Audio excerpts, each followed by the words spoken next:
And I'm seeing my good brother Jiru is here with us. Jiru, how are you doing, sir? Yes, how are you, Brother Benson? Here I am, and I'm doing well. Can you get me clearly? Absolutely, sir. We are doing well too. So it has been a while, but I usually see you having a conversation that we really appreciate your effort and the platform that you are offering some of us to come and contribute our ideas and our thoughts, especially concerning the good governance of our country and the right way forward. Thank you for that. Let me just start with you. There is this issue of Tanzania banning small businesses in the country. And as you know very well, this is not something that we would say that is very new, especially in our country. There are times that people used to complain, especially Kenyans used to complain that when you're on the street, you will find the Burundians, all the East Africa community are usually on our street. But when you see the steps that has been taken by the president of Tanzania, what does it mean? Does it mean that he doesn't care about other Tanzanians who are in our streets, especially trying to work and to get money? What is your take on that? Okay, yeah, thank you, Brother Benson, and all the people who are here for the contribution. Brother Benson, naturally, what happens when you see an issue is always good. Don't look at the service value. Yeah. Look at things beyond what you can see. Mm-hmm. So when Madam Suluhu is saying that he doesn't want to see businessmen from other countries, it is something bigger than what is happening. It's the same. It's like the same model which is being followed by Mr. Donald Trump. Yeah. And what is Samia Suluhu doing? Samia Suluhu internally, when people internally, it looks like she is blaming the reason why Tanzania cannot be able to make money, or the reason why Tanzanians cannot be able to have businesses. Yeah. It is because they don't lack capital, but it is because of others. So you need to first of all understand that. So it's a blame thing whereby you feel that if the country is not doing well, it is because of somebody else. Number one. Number two, it is also Tanzania is trying to position itself as the biggest economy in East Africa. Yeah. Tanzania has already discovered that Kenya has no leadership. That is something that they know. You don't need a degree from Harvard to understand that Kenya is on a collapse mode.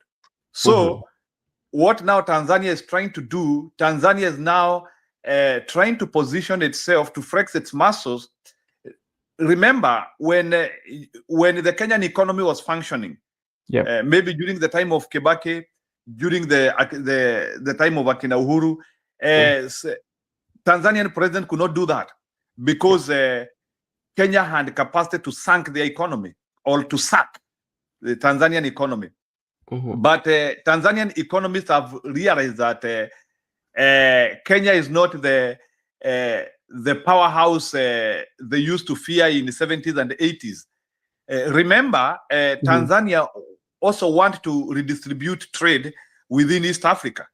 And how is Tanzania pushing or wanting to redistribute trade within East Africa? Because you see, majority of trade is happening in Kenya. Yeah. If you look at East Africa. So how do they want to redistribute trade?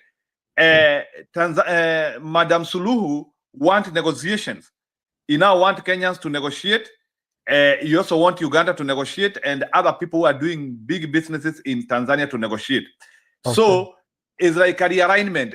She now wants to seed new ground. That is what happens like when you want to seed new grounds, especially where you discover that there is imbalance of trade.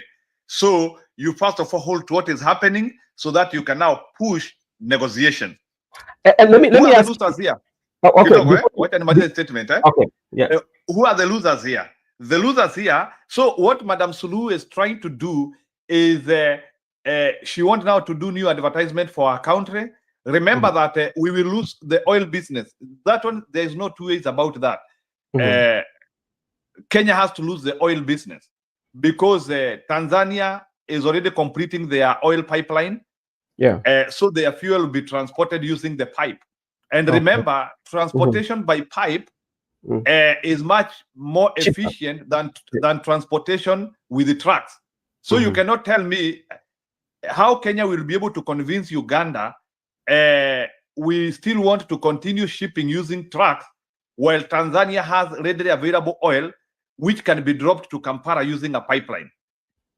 Kenya has refused to do a pipeline because of procurement problems, because everything in Kenya is a corruption scandal. If today we want to do a pipeline in Kenya, it will cost like over billions of dollars, something which is not sustainable. That is why we cannot be able to do those flagship projects, because they want to be political projects. Unaweza niuliza?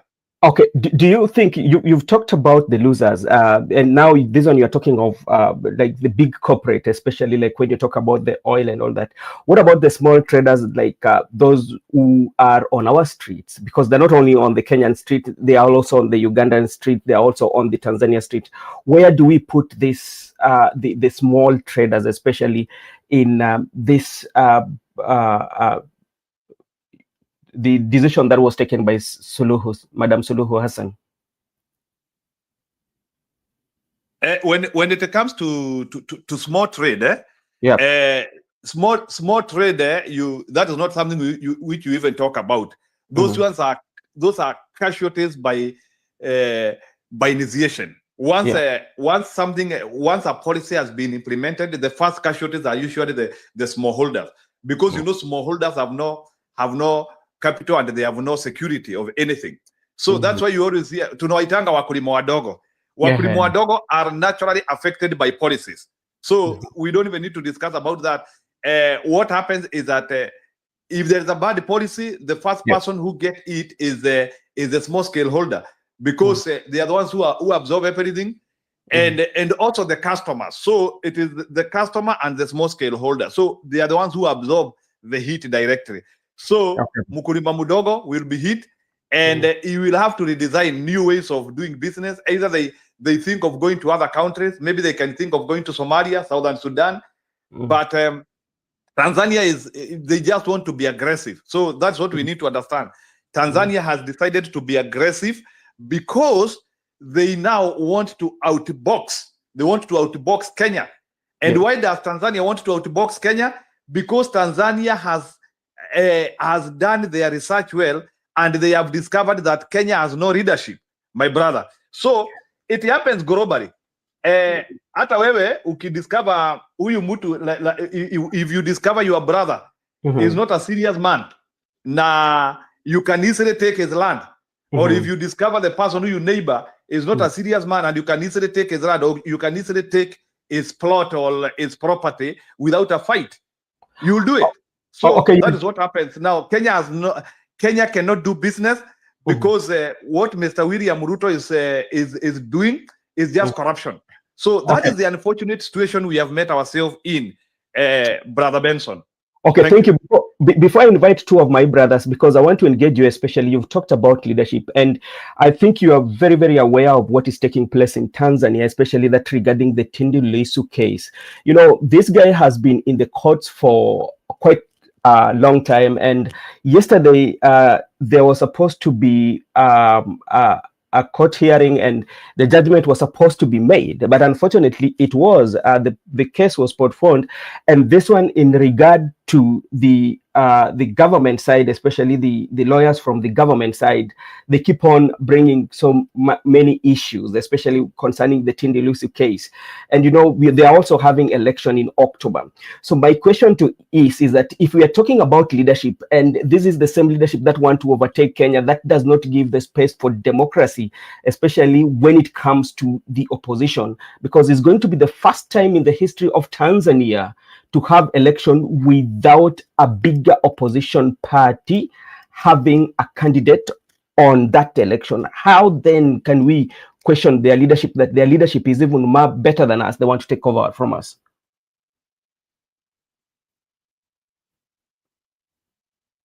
So, Brother Benson, when it comes to Tanzania, Chama cha Mapinduzi, Chama cha Mapinduzi has been in power now for close to 70 years. So Tanzania has never tasted change. You know that. So, and Tanzania is not ready to challenge the status quo. So Tanzania feels like and you know very well, sijui kama since you were born umewaiona maandamano Tanzania. Have you ever heard that people are picketing in Tanzania? Tanzania, they have never done that. And Tanzania does not do that, does not, it's not like they don't want to. They've done it, but is usually very less. Like it's not massive. They've done it on not basically. They've not done it to protest against the party, but they've done it actually to protest against some leaders. That is something that is there. But they've never like to say that the Chadema, the Chadema have always protested, but in the history, the people of Tanzania have only protested against the leaders that have been elected or have been appointed by the CCM. That's what they've done. So remember that Tanzania used to be a socialist country long ago. Yeah. So Tanzanian foundations are comfort foundations. What are comfort foundation? Wewe tosheka na kile unapewa. That is the Tanzanian concept. So Tanzania concept doesn't promote ambition. Yeah. Naturally, it doesn't promote ambition. Wewe tu ni relax, furahia kile serikali nakupea. Remember, Tanzania is in Moi era.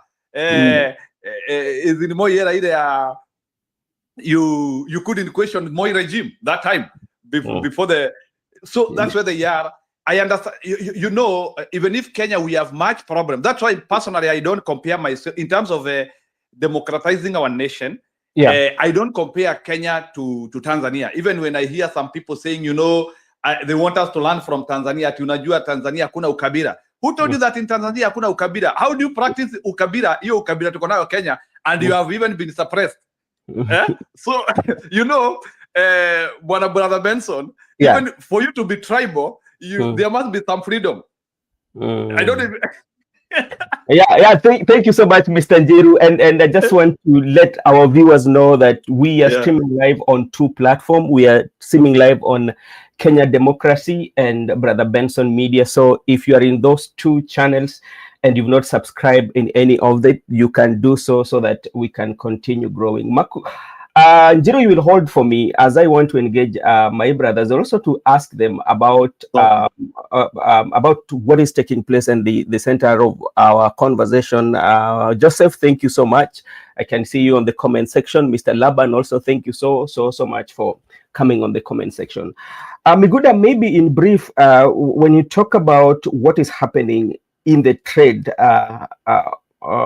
in the East Africa, especially when Suluhu Hassan, the president of Tanzania, made those remarks, and you look at in our street, especially for the smaller traders, what would be your take?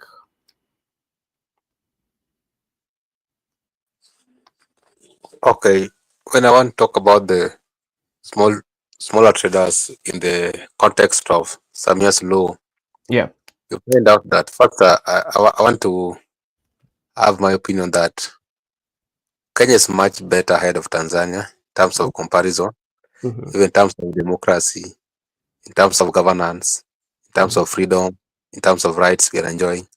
We are much ahead of Tanzania because with them it's like they have been suppressed. Even the fact that sisi ni wana Tanzania, it is because of the suppression. But given opportunity, you can find out that because there are tribes there, like I've told you in this channel, that there's the ones called Jita, Wajita, or Wasukuma. So there are tribes there, Wachaga. So there are tribes in Tanzania, and because of that suppression, that is why sisi ni wa Tanzania. But when it comes to the small traders, I can tell you that the small traders were Tanzanians. For some of us who are coming along the border, there are more Tanzanians trading in Kenya than Kenyans trading in Tanzania. If you compare both borders, if you go look at the border of Kenya and Tanzania, the major one, that is the Isebania and Sirare, you Yeah. find out that the Tanzanians are more in Isebania Yeah. up to Migori town, unlike the Kenyans who are going to those sides of Sirare to Tarime. So you find out that even before, that's why I said that before you come up with a policy, you must look at how it gonna affect you as a country, because like if, and the small traders are the people who are more compared to the other one, because they are in large number, like things like consumption, the consumption, most of them are coming from Tanzania, or they're broking within the border, and they have good customers in Kenya. So when it comes to the issue of issuing a policy, you need to reconsider that. What, because if Kenya, the way the president of Tanzania is describing Kenya Yeah. in our own views, Mm. but she still needs Kenyan people, even in terms of the transportation of, other than the gasoline, the petroleum, the transportation of goods like the consumption or other goods which are being transported by the trucks. If you look at the along the border, you find that Kenya is a good neighboring that allow Tanzania to access, even from the Mombasa port up to Tanzania, most of the goods. So to me, before issuing a policy, because maybe she can be issuing a policy based on the current political discourse in the country, and also the fact that some Kenyan activists are in support of the opposition leader who has been paying. So he might be trying to make some decision targeting Kenya. But that is not the right thing to do, because if we actually execute it, I think the Tanzanians will be the first people to cry, because like I've told you that Kenyans are good at to go without Tanzania. In fact, Tanzania need Kenya than we need them in Okay. many matters, other than governance, other than democracy, because even that current president, in terms of democratization, she has failed to follow the footsteps of people like the late Magufuli, the late Julius Nyerere. She is something else. So I think we need to reconsider that. Okay, thank you so much. And there's something that you've mentioned, especially when it comes to democratization of Tanzania. The history has it that during the time when Africans were fighting for independence, actually Tanzania offered the homage to majority of African leaders. Just to mention the late President Mandela. You look at people like Willy Mutunga when they were not agreeing, when Moi was giving them a hard time, Miguna.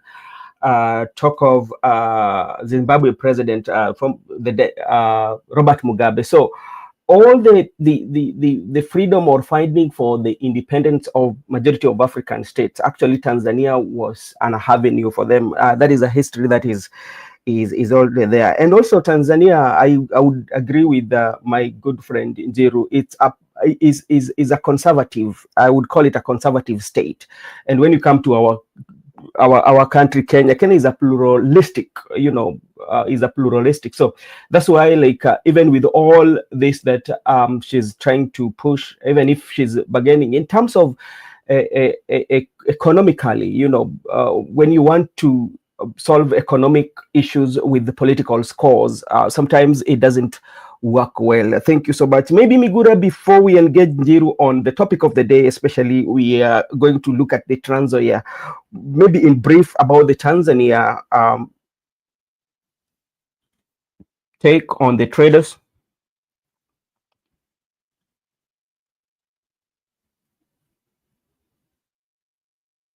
I think Makubura, go on. Is it muted? Oh, am I supposed to? You've just called me Goda, so I thought. Makubura, sorry. Sorry. Okay. Yeah. So my take would be, this kind of issues that we are currently seeing, the war between, I can call it a war between Tanzania and Kenya.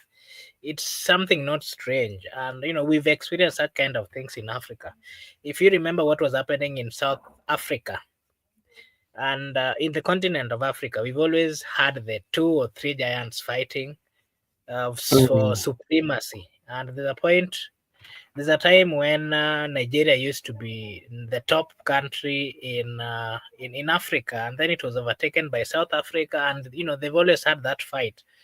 And remember, it got to a point where the South African citizens were fighting the citizens of Nigeria, and it continued. More of their conversation, they were trying to say that the Nigerians were coming and doing almost everything in their country, and they wanted them back, and that brought a lot of fight, if you can remember. So what really brings this fight is when the economies improving, and we are human. You remember, these countries are being led by humans, and so some of them leaders, they think that maybe this country is prospering because of the business, so maybe we should stop them from doing this, not knowing that that is not really the solution. The problem is, remember when we were starting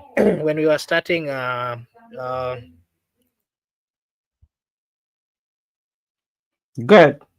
remember when we were starting the conversation, we did say that kuna mambo na maadui na adui inaleta nini, na hivyo basi ndio vilevile inafanyika nchini zetu, nchini Kenya na Tanzania. So there's this fight of maybe we should be in a position of being number one, but they're number one. So it is just some few misunderstanding between the leaders. But again, I want to mention here that since the death of John Pombe Magufuli, Daktari, the two countries, that is Kenya and Tanzania, we've never had a good relationship. Diplomatically, issues have not been solved in a diplomatic way. We've always seen the president of Tanzania coming up with laws which are affecting, of course, the people of Kenya. And in turn, sometimes the government of Kenya also does the same. And, I think it's the problem we're having is the two presidents or the two leaders that we have are not really diplomatic leaders, and they're not coming up with solutions. They're not listening to each other. Remember before, during the reign of Uhuru Muigai Kenyatta and the reign of the late Magufuli, we had the problems. We had similar problems, but with the intervention of Raila Amolo Odinga, if you remember, and the two presidents did meet and they discussed quite a lot of issues which are affecting the two countries. And since then, we had a very close relationship between the two countries. And in matters of businesses, we've done much. I don't know if you remember those days when there were some cows which were burnt at the border during the reign of the former president. So, it has been a continuous disagreement that we've always had between the two countries, but we are hopeful that the president of Tanzania would not look into these matters without really looking at the impact that it's going to bring forth, because stopping the two countries that enjoy the same vicinity, two countries that enjoy trade, two countries that assist each other in so many things. Remember, there are cultures that are also shared within the East African community, and even the East African community unity treaties. It is something that has really assisted the countries that are residing in the Eastern Africa. It is something that needs to be respected, and whenever issues are coming up, they need to be dealt with in a more diplomatic way. That is my take. Okay, thank you so much, and thank you everyone for joining us. As I said earlier, we are streaming this show in 2 channels. That is Democracy for Kenya and Brother Benson Media. So if you're watching us from those 2 platforms, if you don't subscribe in any of the 2, kindly please do so that we can continue having or engaging in a very good conversation. Joseph, thank you so much for joining. Brother Benson, kidogo, Yeah. I just wanted to add in 1 minute about what people have said. There is also something when we look at the Kenyan relationship and the Tanzanian relationship. Let's be clear that Kenyan relationship and the Tanzanian relationship will never be better. Oh, what could be? Because of how we look at each other. Remember, Tanzanians have prejudice on Kenyans. It is something which is prejudice is something which you cannot get out of people. is like the same prejudices we usually have in Kenya.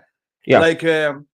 For example, I'm saying we talk them as jokes, but those prejudices are not good. Like when we are talking about Kikuyu people, you hear somebody saying it's a joke. Like, don't joke with that prejudice. Those prejudices are very dangerous. Somebody is talking about Kikuyu, unasikia mtu akisema ati ukitaka kujua Mkikuyu amekufa angusha shilingi, ati ati huyu asipoamuka huyu alishaaga. No, but maybe some of it is figurative language, because like if we say that, first of all, it will depend on how you interpret. Somebody might interpret, okay, these are people are working hard because like they're working hard, so tulia kidogo. Mwingine anasema mwingine hataki pesa, huyu akipewa kiti kubwa asumbui. You know, there are some prejudices we have about different communities. Yeah. Yes. So this is the prejudice which Tanzania has about Kenya. Tanzanian, they already say how ni wezi sana. Yeah, kwa Kiswahili tunasema dhana. Kuna dhana ambao wameweka. Sijui kama and Brother Benson, I want you to agree with me on this one. Tanzanian, when they see Kenyans, wanaona haya wezi wameingia. They don't see like people who are ready to do business together. And it is something which has destabilized these countries for generations. And they have a right to say that, because they say that Kenyatta broke the EAC. You remember the EAC when all trains were in Kenya. Alafu sasa ati Kenyatta ati akasema kila mtu abaki na kile ako nacho. Okay, Njiru, thank you so much for that late note. So prejudice are very dangerous, and you cannot end them.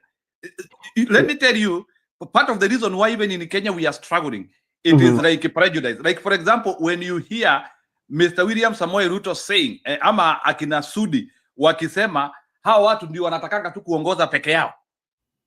Hao watu like hawawezi tosheka. Like it is an extreme prejudice which unless you educate people and you tell people no, people can be different. Disagreements are not the same as prejudice. Prejudice is a killer. Okay, like now, let's now, because like you've brought in, before we go into that discussion, because you're bringing something that is quite much important. If they say that, and we have a clique of Kenyans who are well informed and know what is taking place, where then should those who are informed should do? Especially, should they continue doing the same, or they should come up with a pushback? And this pushback should be in a way that somebody would understand. Maybe in your position, Benson, maybe there is a problem in Kenya. Let me take in your position as the speaker of today. Like today, you are here. Brother Benson, I just wanted to answer about Tanzania. Then I leave. I am busy a bit today. I just wanted to add something in Tanzania before you can answer about Kenya. Thank you so much. There is something that you people are leaving out. Yeah. Tanzania has not been supporting EAC. That is something that has been seen from afar. All the time they don't. When we have, just look, even when we have meetings in Kenya, do you see the president of Tanzania coming here? All the time, when you just go and see the meetings that are held in Kenya, it's rarely you see the president of Tanzania coming here.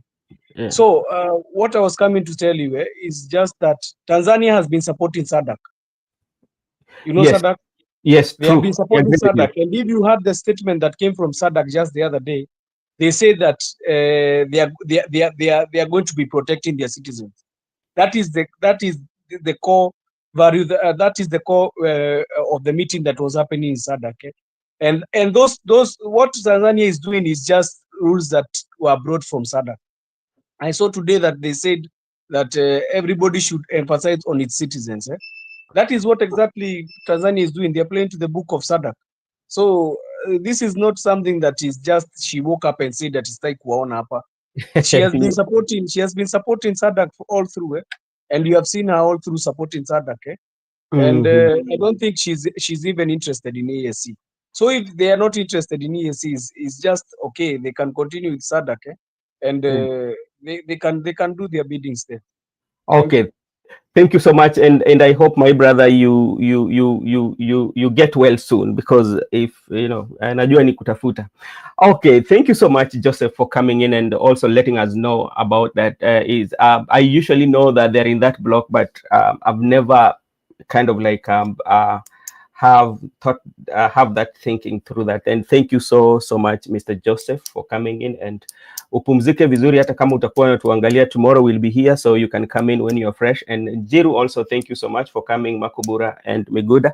As I said earlier, we are streaming on 2 platforms here, so you can subscribe in both of them if you've not, and so that when we are having such like conversation, that you will always be part of it. And you can also share with us your thoughts, especially on the comment section. Let us know what you think, especially on what is taking place in the country and what is the best way forward, and where are we headed. Because I told you I have like 3 tiers that we want to talk about. We want to talk about the meeting, or the Mama Mboga empowerment that will be taking place, especially in Trans Nzoia. And the figures, especially the leaders who are going to attend that meeting, actually is creating political conversation and asking so many questions, especially that regards to broad-based government, regard to ODM, regard to UDA, because there's a big question. Then also we want to discuss something about the Hustler Fund versus the empowerment that we are seeing in the country.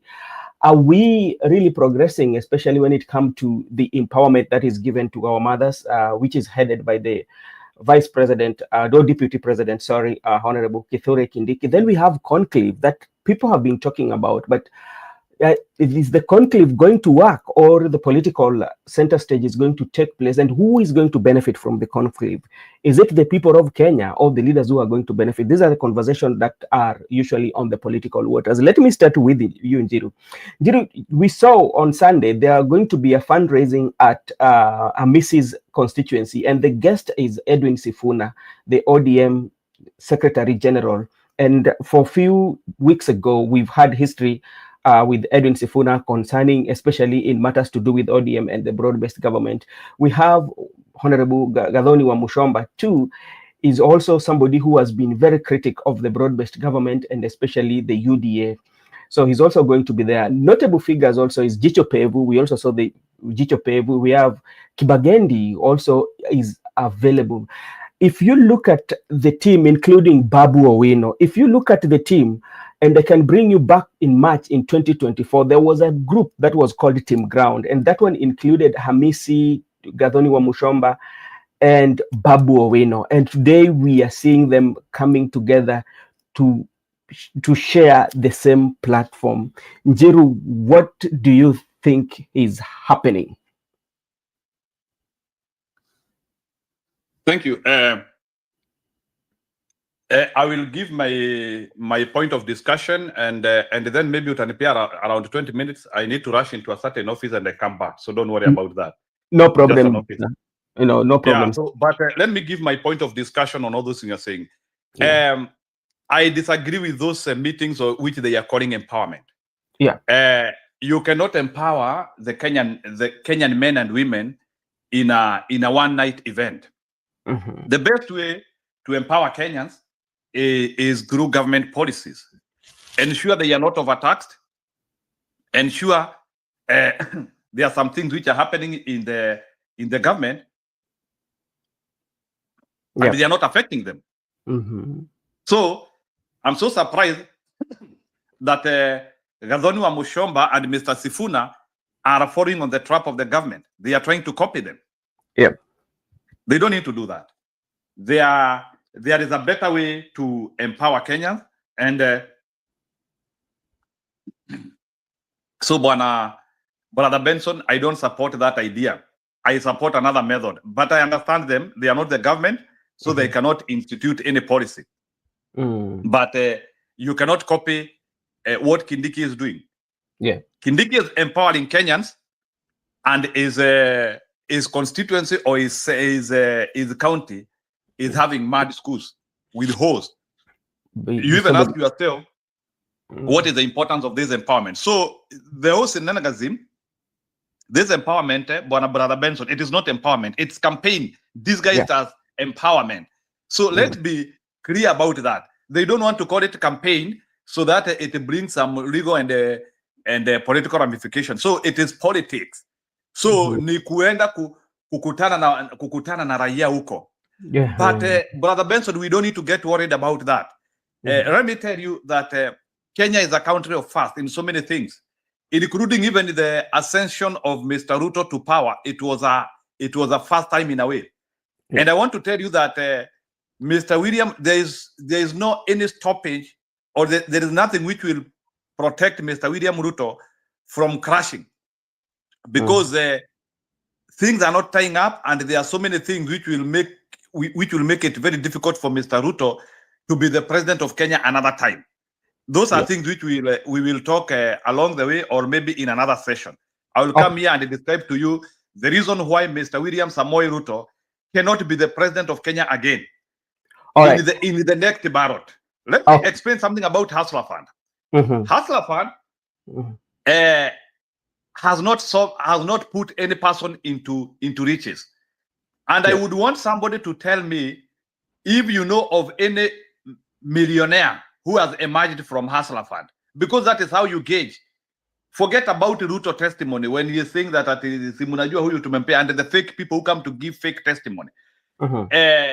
It is impossible. There's no way in which 500 shillings, 1,000 shillings can make you a millionaire, especially in an economy which is not thriving. For your information, the best way to make you a millionaire is not to give you money. Access to loan doesn't need to be something which is being done by the government. It's already happening in the banking sector. What we need is a thriving economy. So that is what Ruto is supposed to offer. So this shenaniganism of Hustler Fund was trying to capture the votes of desperate Kenyans. But it is unfortunate they were not able to understand that it was a trap. So, Brother Benson, don't Hustler Fund. I never like talking about it, because it's usually a talk of lazy people. If you believe in Hustler Fund, you must be very lazy even to think. Hustler Fund will never help Kenya. Hustler Fund will never do anything in Kenya. It's like if you start believing empowerment, if you are like those mothers of ours who are going to listen to Kindiki empowerment programs, and you are there supporting Kindiki, and Kindiki is saying that I will make sure that they are because let me tell you, there's no relationship of Kindiki bringing money and giving you 200 shillings in that empowerment program that day and doing a school. There's no relationship of being given 200 and doing infrastructure. There's no relationship. The last thing which you wanted us also to talk about was about what? Maybe remind me. I just comment about it. The last time was about conclave, and maybe if you become Oh, good conclave. Now, conclave is another idea of Mr. Raila Odinga trying to redesign himself. Remember, after Raila Odinga started working with Ruto, the Gen Z wave is not capsizing, or did not capsize. He was shocked. Raila Odinga was shocked because he never knew that he is not at the... So the Gen Z wave of 25th and proved that Raila Odinga had been axed as the centerpiece of the Kenyan politics. So the conclave is meant to bring politicians back to their talk line. The conclave is meant to get power away from people. That's why they are talking of the conclave. The concept of conclave is secret meetings. Some political players in Kenya to meet, and they agree on positions and deals. It is not about Kenya. It is not about looking for peace. It is something to extend or to give Ruto that lifeline he need to see 2027. Because Ruto was not assured that he would see 2027. Actually, kama Ruto hata amefikisha hapa ni miujiza. It was so evident that Ruto could have lost power along the way. So these conclaves are the part of talks which people are saying they are part of many things which are supposed to prolong the wrong pain which Kenyans are having. So I don't think any serious Kenyan should even support this conclave, because how do you tell Mr. President to to bring a conclave to us where he has the power to institute changes. You know, Brother Benson, there is something which Kenyans do not understand. Presidency has capacity to bring reforms. The president does not need to sit with anyone to bring changes to you. President can work through policies and through executive orders. So it is a lie when some quarters within ODM, they tell us that conclave will bring a relief to Kenyans. If Ruto had intention of changing Kenya, he can do it through the stroke of pen. He has power. That is why people want to be president. One of the reasons why people want to be president is so that you can get power to bring reforms. That's why you want to be a president. So now Mr. Ruto is cheating people that he cannot be able to constitute those changes unless there is a meeting of political actors.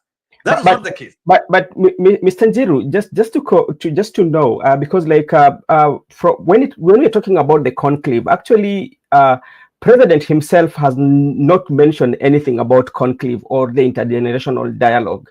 We've never had an official message from the president, and this is coming as a result. Even the team that is supposed to be constituted by the ones that the resolution of the neck of ODM was suggesting about the team that is going to sit down and to evaluate the 10-point agenda. President himself has not spoken on it. So that is the question. I say that, is it ready for the conclave and all that is being said? Because we've never had official communication from the president or from the UDA as a partner, or even from the UDA party, anything to do with the conclave. And let me tell you how politicians work, Joseph. The president cannot own conclave now. Yeah. The president will talk about conclave after it happens. That's how you need to know how politics works. So conclave will be talked by proxies, and it is an initiative of both Ruto and Raila Odinga. But Ruto will not own conclave now.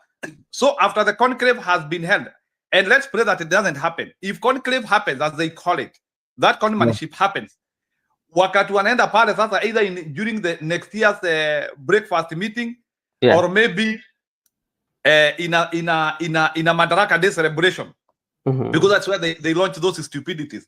That is the day when the president will be now talking. Munajua mimi na Raila Odinga tuliketi tukaona ni kama Kenya inaenda pahali mbaya, tukaona sasa tukue na hii kitu inaitwa conclave. So that is when you need to know. That's how politics works. So Mr. Ruto cannot, because he will be challenged because it is not constitutional. They know that. So if Mr. Ruto says that we need a conclave, it will not work. It will be like the same BBI which Uhuru did. The mistake which Uhuru did was spearing the BBI as a president. So people come and they now associate it with you. So ile kitu Ruto anafanya ni kujificha. Lakini frankly speaking, conclave ni yake. So he will own it after it has worked. So that is how creative these people are. Raila Odinga, who has no political responsibility, yeye ndiye atakuwa anatembea na huko akisema conclave, lakini what he is saying ni ametumwa na Ruto. Situkue na hiyo conclave, hiyo kitu nimesikia huko Italy. Unasikia bwana Benson? Hiyo kitu nimesikia Italy imetoa pope haraka, nasikia hao watu wamepata pope within 2 days. Si hiyo kitu nimesikia huko Italy, muilete huku Kenya. Sasa naye Raila Odinga anamwambia sawa, nitakuonesha. Ni conclave unataka? Hiyo conclave itakuwa. Okay, thank you so much, Mr. Njiru, for your contribution. And those are conversations that we are looking at, and we're seeing how will it also, when we are talking about conclave, if it happens, how is it going to benefit Kenyans, and who are going to be the larger shareholders, or who are going to benefit from the conclave, or it's going to be politics as usual. And I know, Mr. Njiru, you say you'll be coming back in a few. We will be waiting for you to come so that you can continue with our conversation with you. I'm also seeing Father is also joining us. Thank you so much for joining. As I said earlier, we are streaming on 2 platforms. So just make sure if you are in one of those 2 platforms, you can subscribe in any. if you've not. And Makobura, I think Njiru went to my second tier that I wanted to do, but like he will still come and I will still engage him. Now let's go back to what is going to take place in Trans Nzoia, and we are looking at figures who are in that meeting, especially if they will attend. We have the team ground, and this was Babu Owino, Honorable Mushomba and Caleb Amisi. Actually, they were there in team ground. That is I think it was on March 2024 when they came out, and their main aim was to kusikiliza ground and to make sure that they fight for Kenyan people. And now we are seeing them also having this empowerment. But if you look at something that is outstanding, if you look at that poster, we are seeing Honorable Gathoni Wamushomba as the only as the only woman in the women league. There's no any other person. We are also seeing now this resurface of Jicho Pebu, who have been so quiet at the coast. We are also seeing Kibagendi, and if you look at it well, majority of them, some of them are allied to opposition, and when you talk of Kibagendi is allied to Fred Matiang'i. Talking about Wamushomba is allowed to the right to the Gathoni Wamushomba. So what is going on here? Okay, thank you for this opportunity. And I want to say that the names that you've mentioned, the politicians, that is Babu, who is the member of parliament in Embakasi. We've got Sifuna, who is the Secretary General of ODM, and at the same time is the Senator of Nairobi. You've talked of Kibagendi from Kisii County. Jicho Pevu, of course, representing the coast. I think, just like we've mentioned, majority of these members they're still in their, do I say, youthful years in politics, and there are a number of politicians that the people of Kenya are really happy with, because they're coming out to be representing the voices of the people. They're coming out to speak for the people, and also they're coming out to represent the views of the people. For that reason,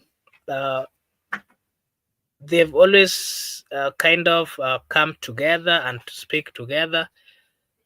And if I give you an example of what really has happened in their political limelight, in their political lives, is that they are also seen as rebels. They are leaders who are coming out to give a divergent opinion, and they think in their voices that whatever they are proposing is what really the people want. And out of that, the different parties that they are representing, they are not being received well. They are seen as rebels. If you speak of Wamushomba, she was elected by UDA ticket, and today he believes that UDA is no longer representing the views, is no longer, and is no longer following the agenda that they gave the people. And for that reason, he's criticized the president and whoever is supporting the president. I come to Sifuna, the Secretary General of ODM. He's been having problems with the ODM leadership. And remember, today, even there was some members of ODM who are saying that they are going to remove him. And, they've even come up with a proposal of someone that they are going to give that opportunity. What does that tell you? That Sifuna was elected by ODM.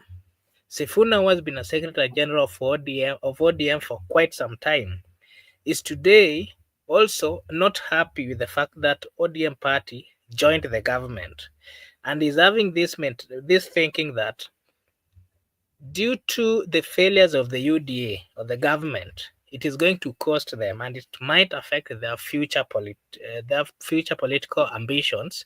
And for that reason, he's coming out to resist and to say that he's not supporting that. When we come to Babu Owino, who is also a gentleman coming from Luoland, and remember what kind of politics has been played in Luoland and also within ODM. If you come out to criticize Raila Amolo Odinga, then you'll be seen as someone who is really not worth being in that party. They will send you out. What have we been seeing? Babu Owino, even though ODM came out and said that they are supporting the government, He's one of the members of parliament who has come out to criticize the stand of the party. He's one of the members who has come out to associate himself with those other political parties who are currently calling themselves the opposition leaders. And he is also one of the member of parliament who has come out to support the young people. Remember the Gen Zs? Remember those people who have been arrested in their quest for looking for justice. The demonstrations that we've had. And so it's become a dalliance to the citizens. For that reason, he thinks that he cannot continue supporting a government that is killing, according to his words. He cannot continue supporting a government that is not listening to the youth. When we talk about Honorable Amisi, who is also a member of parliament representing Tanzania, he's also still in his youthful years in politics. He's also coming out to criticize the same move. And so many times he has said that with ODM joining the government, it is going to be hard for them to explain to the people of Kenya why they want to continue, why the people of Kenya should continue supporting ODM. And not once, but several times. But again, you also understand the kind of politics that is currently played in Western region, specifically in Tanzania. It is not going to be easy for him to continue selling ODM in a county where its governor and even the people are calling them, are seeing themselves or viewing themselves as being in opposition. Majority of people from that region. And so that clearly tells you that all these youthful leaders are joining hands to start thinking about their future political ambitions. And they're coming up to salvage the history, their own histories, but not the history or the views of the parties that they are representing. Remember, the views of the party, most times you are bound by the law to follow. But again, as an individual, you also have your future, you also have your future ambitions, and you cannot continue following blindly a party that is not representing your views. I think that is what we are seeing in the members of parliament that you mentioned. But maybe to just add something about the same, it is going to be a catastrophic move for them if they have not performed very well in their respective roles. But as a citizen who has been on ground, as a citizen who has been seeing what is happening, I think they are among the leaders. The other day we saw Mizani, Infotrack. They've always had they've always done some analysis, and we always see these members of parliament featuring on the top. So they are performers, and I think for that reason they believe that what they've done on ground is enough for them. What they've done on ground can speak and can guarantee them another chance even when they decide to leave the parties that they currently that gave them the opportunity. But above all, what I can add on that is that politics is politics, and any politician from whichever area that they are coming from, they have to be positive in the sense that they have to be very calculative in the moves that they make. Remember, the moves that a politician makes is what determines how long they are going to stay in politics. I think that is my take on that matter. Okay, thank you so much, Miguda. Let me engage you, especially when you're looking at the group, especially that are going to attend that meeting, especially from the opposition side, and they are people who have divergent view, especially majority of them have divergent view, especially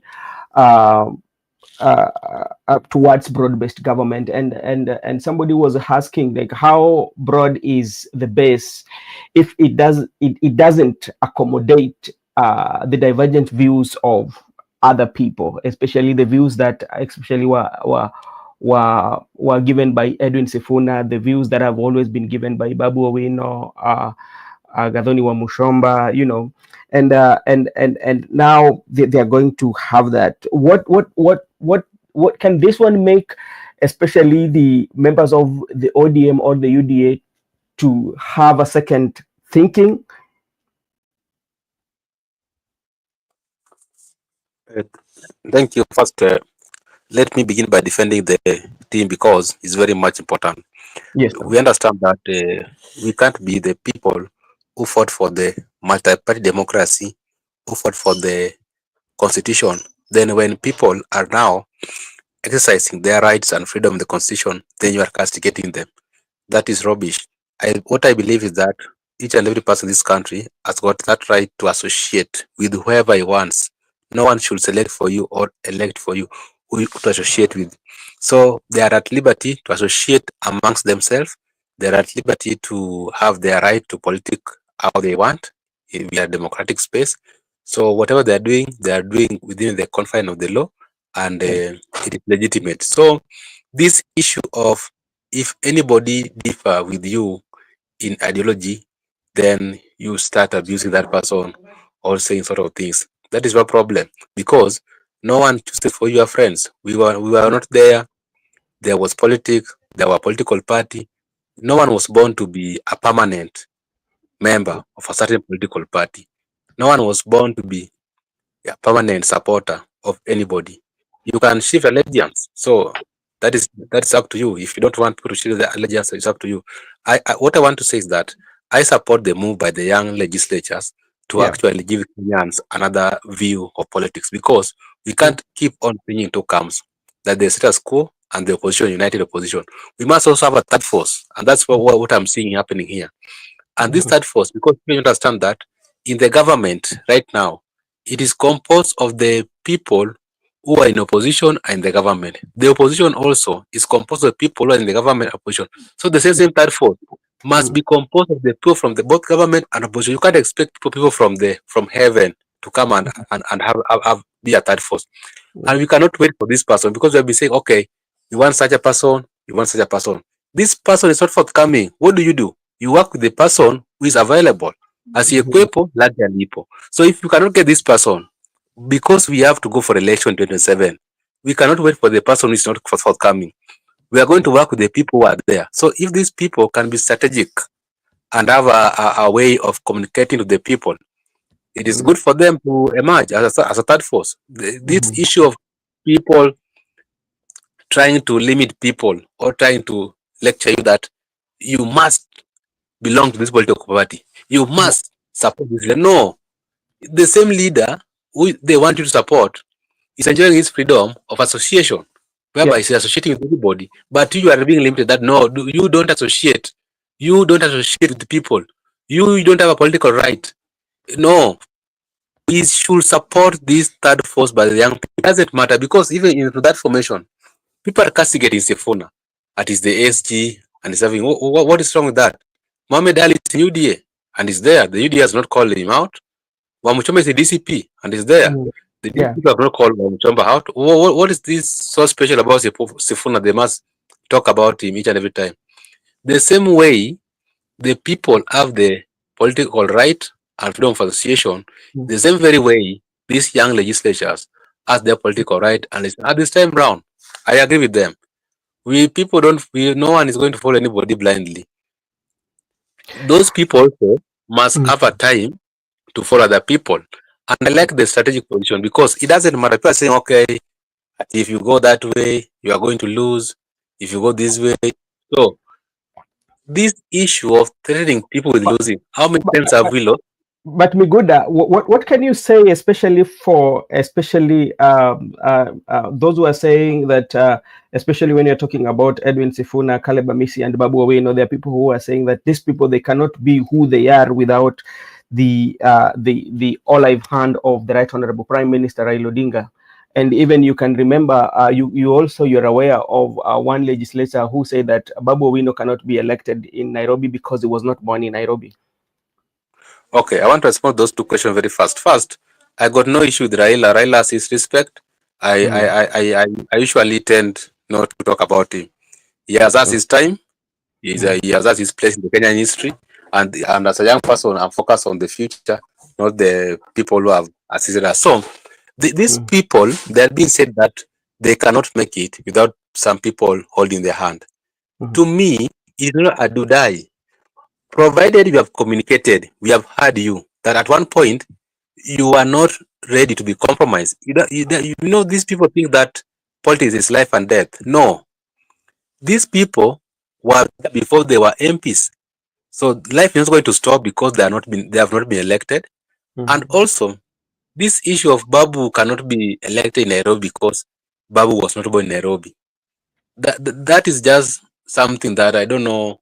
I don't want to discuss that politician, but what I know, the current popular candidate, come what may, in Nairobi gubernatorial is Babu Owino. So we will cross that bridge when we reach there.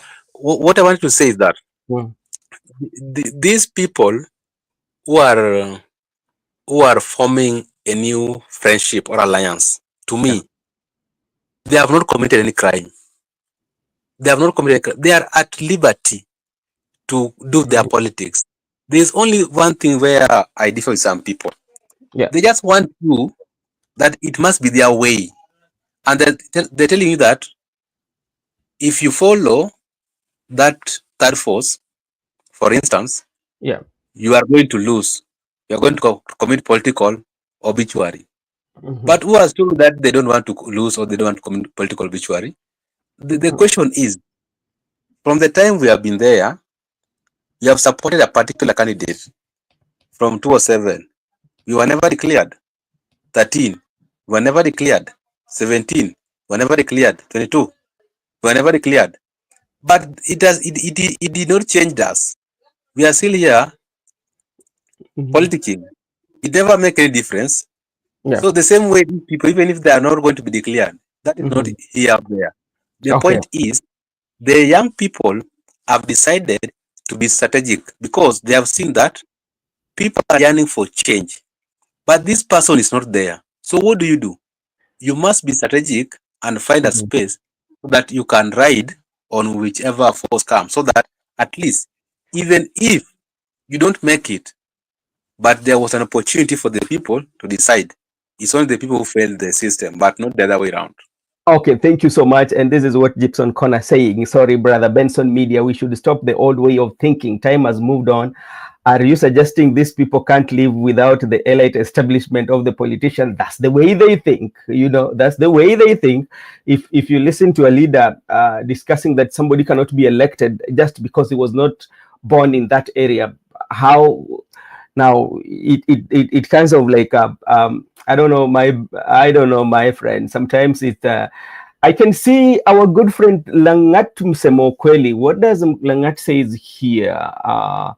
Let me just go. ODM, I quote Mr. Langat Msemo Kweli. ODM and really betray Kenyans, and Kenyans, we will not forgive them. They are traitors and political transaction. Okay. 1997 wakati wa Moi wa. Okay, thank you so much, Langat Msemo Ukweli. And he said that Kenyans across the country and villages are done with the ODM party now and forever. That, thank you. That is a quote by Langat. I don't know whether Mr. Makobura is around. Miguda, as we still wait for Makobura to come, and when you get your argument, especially in the political landscape of what we are here, because like you see that majority of those young people are from United Opposition. Would you agree that maybe the United Opposition leaders might have blessed the occasion too?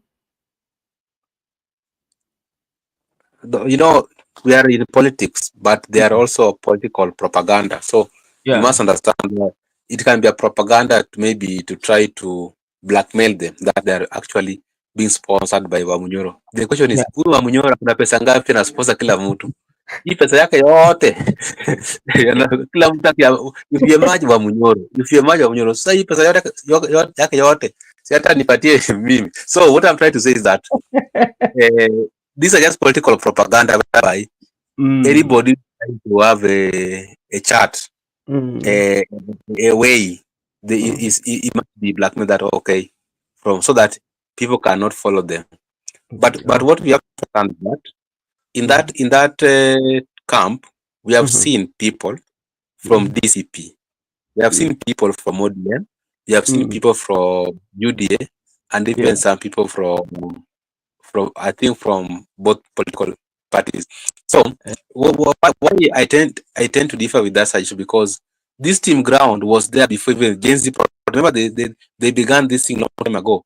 And in the press conference, I used to see people like Caleb Amisi or Mushomba, Babu, and we saw people like Amo, the Starel or Mecca. They used to start like we are the team ground. When actually this thing begins when Baba was going for the AUC seat. Yes, Saying if Baba kienda, team ground will take over. But if Baba akuenda, Baba is around. What do? Do you stop your ambition, or do you postpone your ambitions? And also, lastly, I want to say this. You know, we are born differently. Somebody want to be a leader, or somebody want to be maybe a governor or a senator or MP, and you are being told, you wait. I've not been wait until one day I'm elected president. That is when you can be governor. And this person is not being elected president. Year in, year out. So what do you do? Should you just continue postponing your ambition because someone has just put you, you wait. You are too young. They used to tell us that the future is for the young people. You wait for tomorrow. Ya kwamba nyinyi ndio viongozi wa kesho. But tomorrow is not forthcoming. This tomorrow is not forthcoming. So what do you do? Like I've told you, some people think that it is only these leaders that you must follow them, or either way that they must bless you, but they don't know. Maybe somebody in his own conscience is just interested to transform the community or to be a leader. He's not interested in worshiping anybody. He's not interested in transacting political deals. He's not interested in corruption. He's just intentional to transform the society. So this person, even if you don't elect him, he has got nothing to lose. It is you, the people, who have missed opportunity to have a good leader who could have transformed your society. So you might think maybe it's a big deal to them. No, it isn't a big deal. That's what I've told you. Even before they became leaders, they were living. And these positions are not permanent. They are temporarily. People were there before. There was Charles Jojo.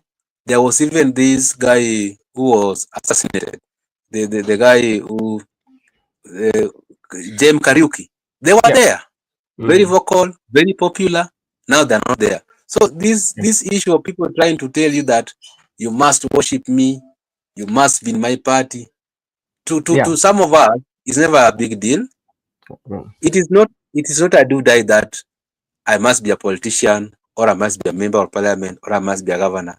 The life will still go on. So if you get these people right and try to lecture them and try to interview them, they will tell that purposely they just want to bring reformation to the society. But this issue of maybe you think that maybe they're interested in those politics, I don't think. Some people are different. Don't think that each and every person who has come to politics has just come to be corrupt or to do deals or to do business. No, some people are just intentional to transform the society.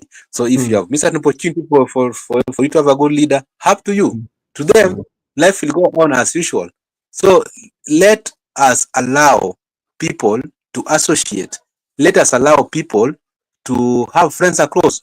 And there's no one who will crucify somebody that you have been crucified, that you must friend Njiru until the kingdom of God comes. No, you can decide, no, I'm done with Njiru. I must make a move.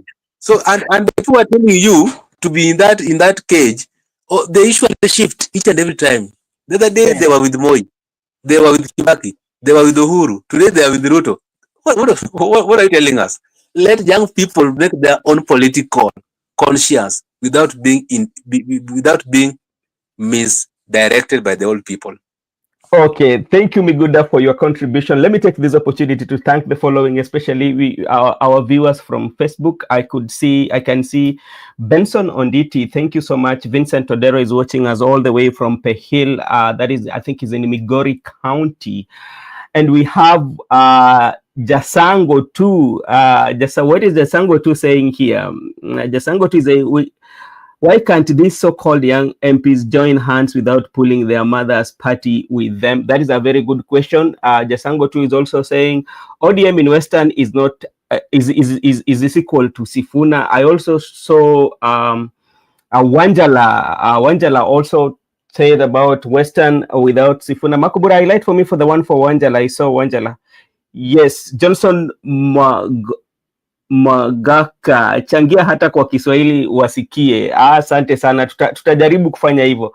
I also saw Wanjala too on the comment section, and he was talking about Western without Sifuna. Yes, ODM without Sifuna in Western. ODM without Sifuna Western. So which means Sifuna has a good thing. Now, as we conclude on what is going to take place on this Sunday, and like we are anticipating some high political voltage in the meeting. And if you look at all these leaders that are here, including Edwin Sifuna, Babu Owino, these are the leaders who have always stood, especially who are speaking the language of the people on the ground. They're speaking of the issues that the people are going through. And do you see that those who are especially the other parties or their opponents do realize that they have like a major following? And this I might read for you something here before Makubura. Maybe Makubura, I'm still looking for that post. Makubura, let me look for that post and just read for you something. Okay, let me read for you. And that's why the reason why I was asking you, do they know that they have following? So this is a quote. This is what the member of parliament, especially for Alego Usonga, said. I want to tell our people, members of our party who are expressing divergent views about our partnership with Ruto, the political parties are not anchored merely on rhetoric and noise, but resources. So even if you are a member of ODM and you hold a leadership position, you should tell us how much contribution you are making other than making noise. And this is in actually this one was he was attacking Sifuna because like Sifuna is the person who has always be having divergent view and talking about it. And at some point he was proposing for Jared Okello to become the SG for the party. So my question to you, Makobura, as he makes this comment, is he aware that even those members who have divergence view, they have followers, even though they might not be as they might be insignificant, but they're still followers?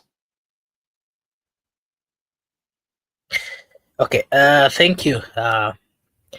I want to say that every elected leader has an impact in whichever capacity that they are. I want to say that whether you're an MCA, elected or not, or you've ever vied, you went up to the IBC, up to the final stage, you'll find that those people have impact. They have followers. And once you have a follower, you can, there are so many things that you can do as a politician. So those are some things that we have to acknowledge. Money, of course, is very important in the world of politics. But I want to disagree with the thinking of that member of parliament, because if we start reasoning that way, then we are trying to say that only people who can bring contribution, only people who, for example, are rich, are the ones who are supposed to give their comments. And if we start doing so, I think we are getting out of focus, and we are getting out of the most important things that we are supposed to be speaking about.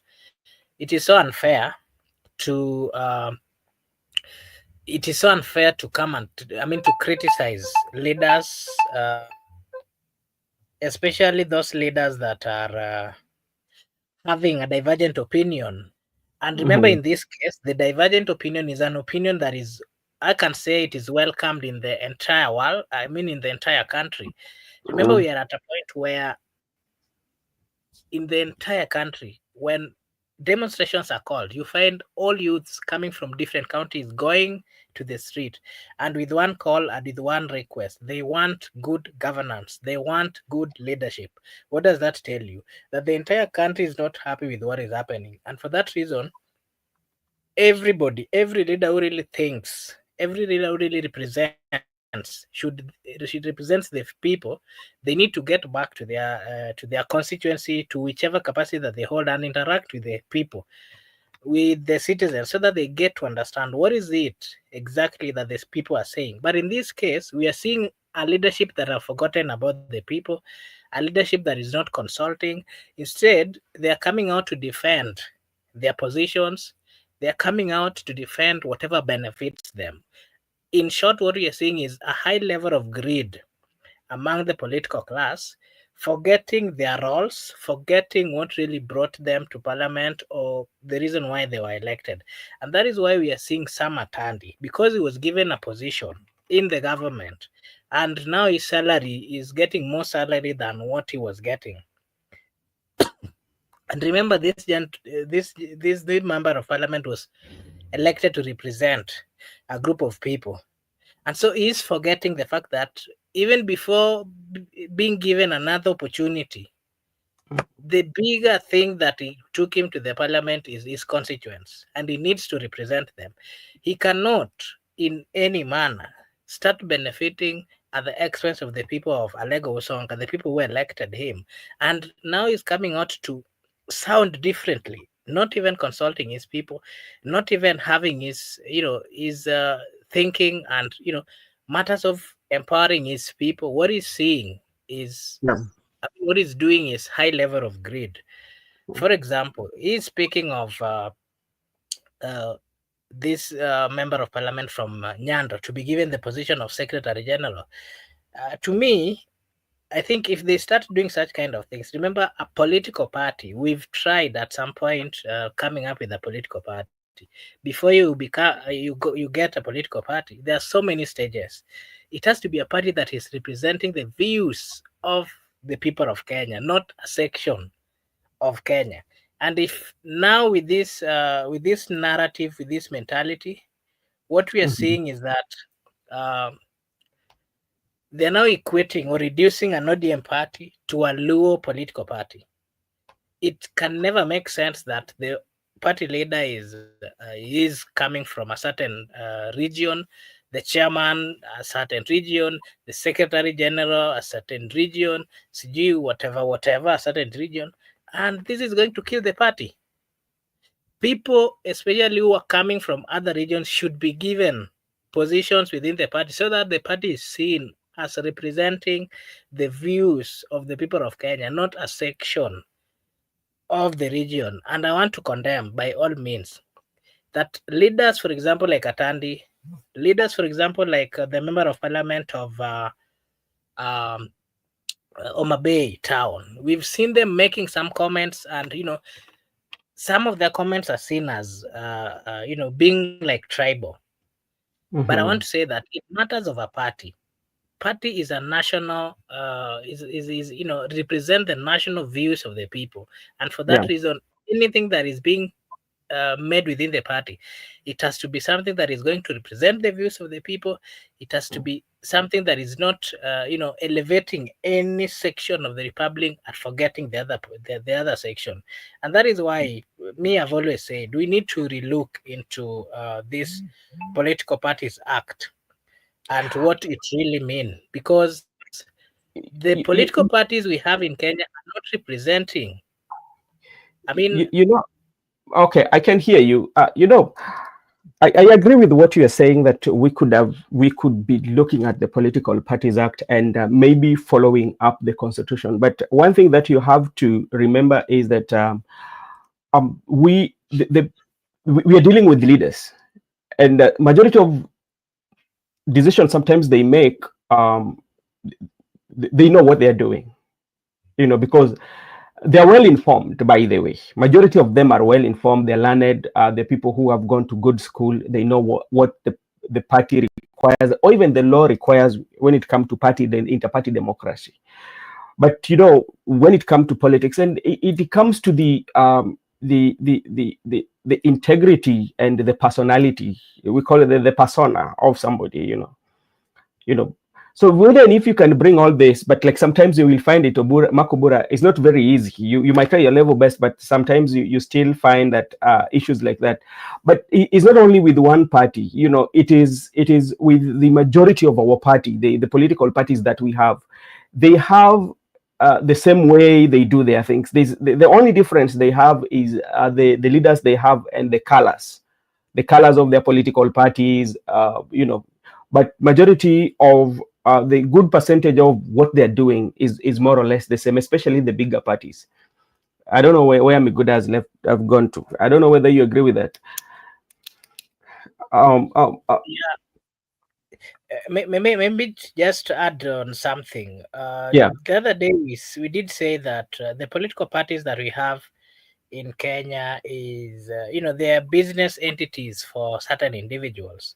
And that is why it is hard, for example, for people who are having a divergent opinion, in this case, Sifuna, to be allowed to continue this narrative or his way of thinking. And that is why you are even seeing people attacking him and even asking where he's getting what he has. I mean, what he can be able to contribute in this particular case. And that is why, for example, we did mention here the other day, if you had the comments of the senator of Siaya, most of the time, he represent the views of Raila Amolo Odinga and the views of the party, because this particular party belongs to them, and so they have a bigger say. Family. He's the spokesperson of the family. Yes, as much as he's the spokesperson of the family, if he speaks about something and Sifuna speaks about something, you will take him more serious than the way you take Sifuna. That's a fact. We've been in this country. So I think that clarifies one thing, that we have some level of dictatorship in the political parties, and that is extending even to the national platforms. And that is why the people who are being elected within these parties, they go through a lot. They face a lot of intimidation, a lot of threat, and they use a lot of resources. And that is why if these people gets to this leadership positions, they tend to misbehave. They tend to also, in one way or another, trying to protect the party, so that whenever they're coming back to look for attention, automatically they would be given, or they would, you've always heard, not once but several times, if you remember the words of the late senator of Homa Bay, he used to say something. I remember he was also at one point the secretary general of this particular party. Loyalty. It is a loyalty that you don't question. It is a loyalty that if you're told beat your wife, you are beating your wife without asking, how do I beat her? And these are the kind of things that we need to do away with. The kind of mentality where you are a leader, you cannot reason for yourself.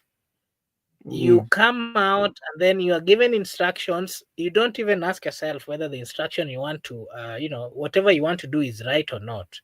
And that is why we've seen.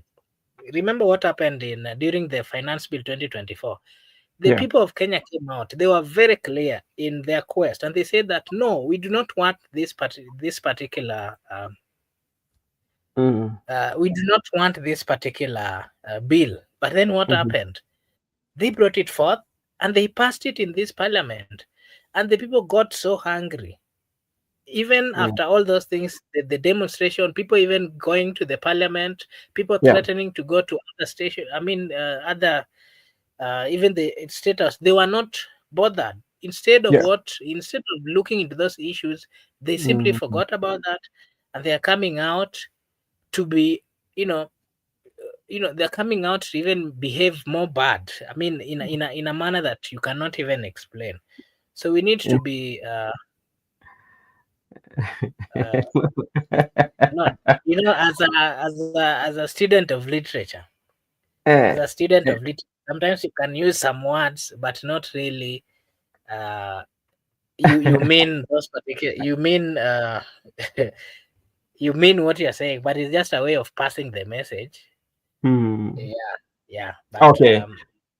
That's my take. Okay, but it's something that Makubura, I don't know when, especially like as a country, that we will move away from having that we will have a situation whereby we have what independence, we call it democracy of intra-democracy, especially when it comes to political parties, even to those who are forming their political parties, because It's something that we've always said. When you look at this, all these political parties that we have, they share one thing in common. There's nothing I would say that is very new, especially in the political parties that we have. From the on how who gets the ticket and who get this, it is across the board. Not only is it in UDA, it is in ODM, it is in Wiper, it is in even the coastal, all these small parties, even like other people who are coming up with these parties. You find that especially the person who is the chair of that party, I usually have a good say, like the good percentage of the decisions are on it. Maybe because like they're building them with their resources, but like I think like we should come in a situation whereby, especially even the positions, look at what is happening in the position of a political party. Look at all the positions that. Allow me to just say something before I forget. You said that maybe they're building these political parties using their own resources.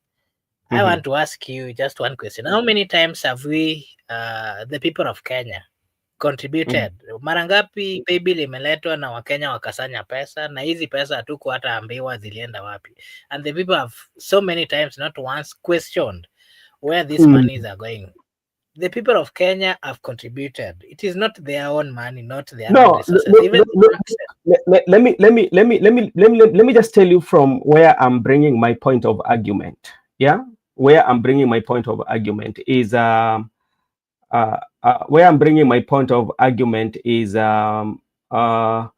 especially at the initial stages, especially when you want to start a political party, you find that the person who has the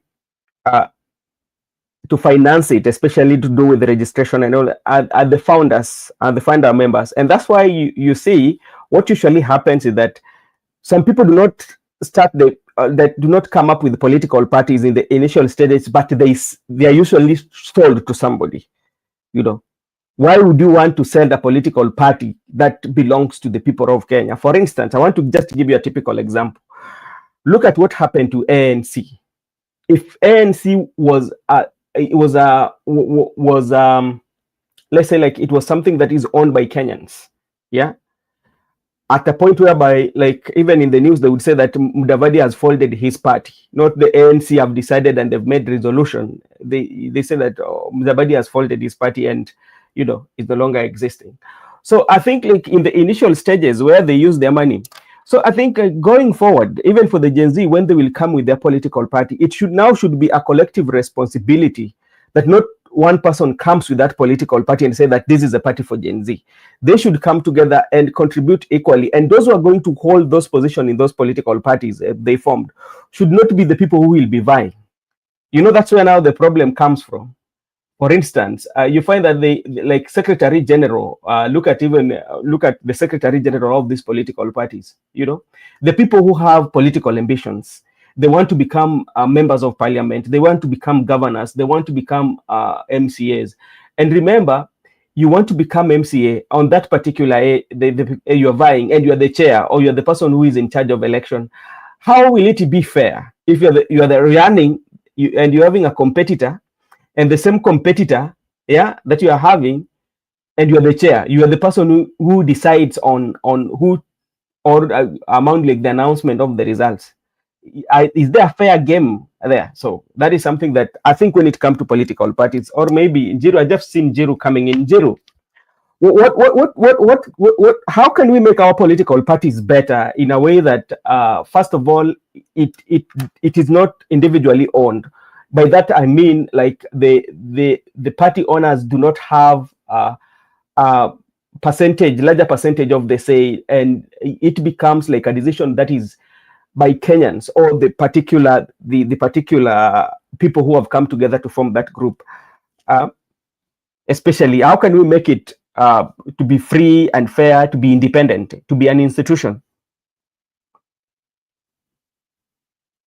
Did Njeru come back or he just left? Yes, I'm here. Yeah, we because there's something that we are discussing about the political parties. I know we've talked about it, and it is a conversation that keeps on arising, especially in the middle of conversation about the independence of political parties, the ownership of the political parties, and contribution and all that. How can we, especially for the younger generation who are coming and returning to liberate Kenya, and they want to come with their political parties, what is the best way that they should do it so that they should not fall in the trap of the older political parties that we've always had, whereby you find that somebody have monopoly of say in those particular parties? Let me tell you that Kenyan political parties will continue to be briefcase parties or parties of somebody, because chama ni wewe unatengenezanga, so there are no maiden structures, and there is nothing you are following when it comes to political party, and I'm sorry to say that. So until now, like we will have like these parties where the leader of that political party want to see that political party beyond 100 years from now. That is where now we can say now like our political parties will survive. But kulingana na vile mambo iko sahi, chama inakuanga ya mtu. Let's not pretend chama ni ya mtu. We have not yet reached like the American concept, where the Republican Party, the Democrat Party, parties which can spend over 200 years. We are ODM, which was we were almost boasting and saying it is one of the oldest party in Kenya, other than Moi, the Moi one can which came and collapsed. But sasa now ODM sasa it's like now the same fate is slowly dawning on it. So what do I mean? What I mean is that if we want to have robust political parties, unless we have a vigorous process of having presidential candidates, but not this idea whereby tunajua hiyo chama inakuanga ya Raila Odinga, na hata wakileta sijui maneno ya nomination democracy, tunajua ni sarakasi Raila Odinga ndiye atasimama na hiyo chama. Tunajua wakileta, so like we need people-centered political parties, and they be managed from the ground movement, whereby like if we need a sec gen, we don't need this like collaborated effort of the party owners to have the secretary general, the chairman. We have like that grassroots movement which is able to own the political parties. It has happened in South Africa, ANC, and it has happened in the Democratic Party of the US, whereby like the leadership is very structured. It's not about like who is most popular.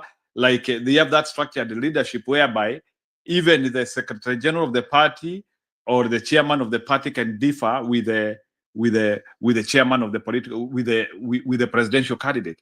But in Kenya, haiko hivyo. So we must invent new political parties which can be owned by people who are not ambitious, and then those parties become popular. In fact, sasa mtu kama brother Benson ukuwe unaweza anzisha chama na alafu sasa hiyo chama ikuwe popular, and then people become members, and then we now tell people that you can petition or you can give your ambitions to become a presidential candidate, and you go through that rigorous process of nomination, and we have a presidential candidate from you. That is the only way in which we can survive this. But hizi machama za watu hatuwezi toboa. DCP is the same thing. DAP is the same thing. They pretend to be very democratic, but unajua ni chama ya mtu pale.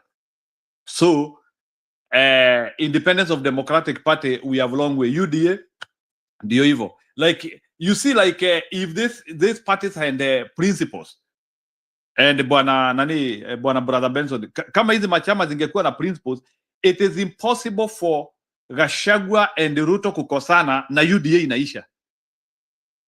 It is impossible. If these parties were standing for virtues. So if parties are standing for virtues and principles, they will outlive personalities. How many times have you had like somebody has quit the Democrat Party in America? Na umesikia hiyo chama imeisha? Iwezi isha ati sababu ati huyu wamekosana na huyu. So that is the problem we are having. How many times have you seen like Even Donald Trump himself, he is not in good terms with Bush. He is not in good terms with another guy. He is not in good terms with another guy. But the party is intact because the party has principles which are serving us. But now UDA is having principles which are serving Ruto and Gachagua. That is what UDA is doing. UDA is serving Ruto and Gachagua. So when UDA stops serving Gachagua, itabidi ikufe. But if UDA was serving you, was serving the citizen, Gachagua atatoka UDA na hiyo story iendelee. Na chama iendelee kukua na nguvu. Sasa tuanzie kusema ni kiongozi tu ametoka, lakini tunahitaji kiongozi mwingine. So that is how political parties drive the center of time. So bwana brother Benson, sio sahi hatuwezi. It is not now. Sahi hatuwezi because we are not honest in building these political parties. Thank you. Speaking something that that is very matter. We've shared the link. You can come in and at least share with us on the matters that we are discussing now. As you said that now we've not reached that point of having like a political party that is structured and having which is progressive in But now, what lesson can young people, especially those who intend to come up with their political parties, knowing very well that these political parties, there's a way in which they are run?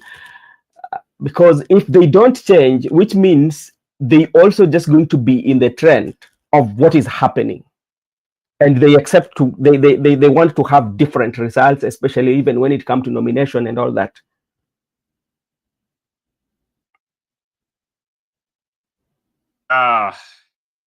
Okay, so young people, they already have the quorum. If Kenyan young people decided to have a political party today, it will kick off. But young people should not form a political power with the intention of getting power. Oh, no, young people should not form a party with the intention of getting power. Young people should form a political party with an intention of solving societal problems. Let them forget about getting power, because if you get power, you end up to where Ruto is. Young people can form a political party, and they bring their policies there. Waseme tuko na chama kinaitwa Young Liberation Party of Kenya, for example. And Young Liberation Party of Kenya is standing for one, no far outreach of the waandike zile vitu zote wanasimamia their principles, and then sio kuandika tu, because we have seen UDA wakiandika na nini, and then after writing what you stand for, they now give a framework and a timeline. This one we want to achieve by this time. This one we want to achieve by this time. This one we want to achieve by this time, so that we can now be able to question them. Then from there, they involve a team of people who understand political management, not conmen, people within their cycle who are learned, and they can understand that, and now they start mobilizing from the grassroots. So they start showing us how they can raise money to support their party, because if they will be able to support their party very well without corruption, we can now give them power. So I think what the Kenyan youth needs to do is they begin by managing their political party. We see how they can manage it. We see if they are going to have nepotism, or they are going to have corruption in giving some position and post. So if they will be able to manage their political party well, then in the next dispensation, we can give them power. But this is my advice for the young people, which I can give them. What they need to do is this. For now, they don't need to be ambitious to produce a president. For now, because we can see the vicious problems which Ruto has brought, they can mobilize their base and they unite with the opposition, the current opposition now. Then, after they unite with the opposition, they negotiate with the opposition on the terms they want the government to be managed.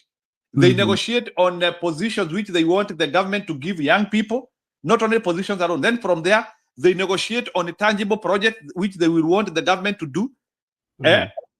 Poverty alleviation. They come up with a proposal tangible proposal and they share with the opposition.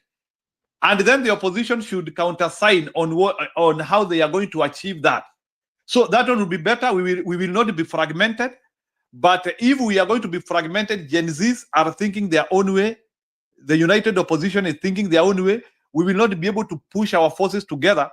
And actually, Ruto could divide either of the two groups and get splinter parties to form a bigger movement. So right now, we don't have a luxury of everybody saying, I want to form the government. Everybody want to form the government. We can form the government with already people who are already rejecting Ruto. But we can shape the ideology. We can shape how they take life. That is what we need to do. I know many times we have said that people like Rigathi Gachagua, they cannot become leaders. People like Matiang'i, they cannot become leaders. That's what we are saying. But remember the fact that they are able to see Ruto mistakes. We can capture them into thinking and doing the things which we want. That is what I want Gen Zs to do. The only way in which Gen Zs should attempt the presidency is if they feel they have the momentum enough to produce a president.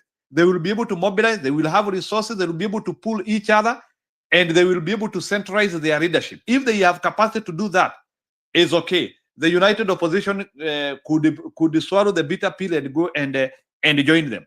Other than that, what the Gen Zs have to do, they have to look for the existing politicians who understand the Kenyan problem now, and they push them to do the right thing. Just like the way they are trying to push Ruto. It's not that Gen Zs have failed, by the way, Brother Benson. Gen Zs are doing the right thing. They have been able to push Ruto to do the right thing. It's only that Ruto is big-handed. He cannot do anything. But if there was a way of cajoling Ruto and Ruto understanding what people want, reforms could have changed. But remember, Ruto has no interest of bringing any reforms in Kenya. And that is the problem and the quagmire which we have in our nation. So that is what I wanted to end in that. Yes, Gen Zs can save Kenya, but they can only save Kenya if they understand on what platform they want to play.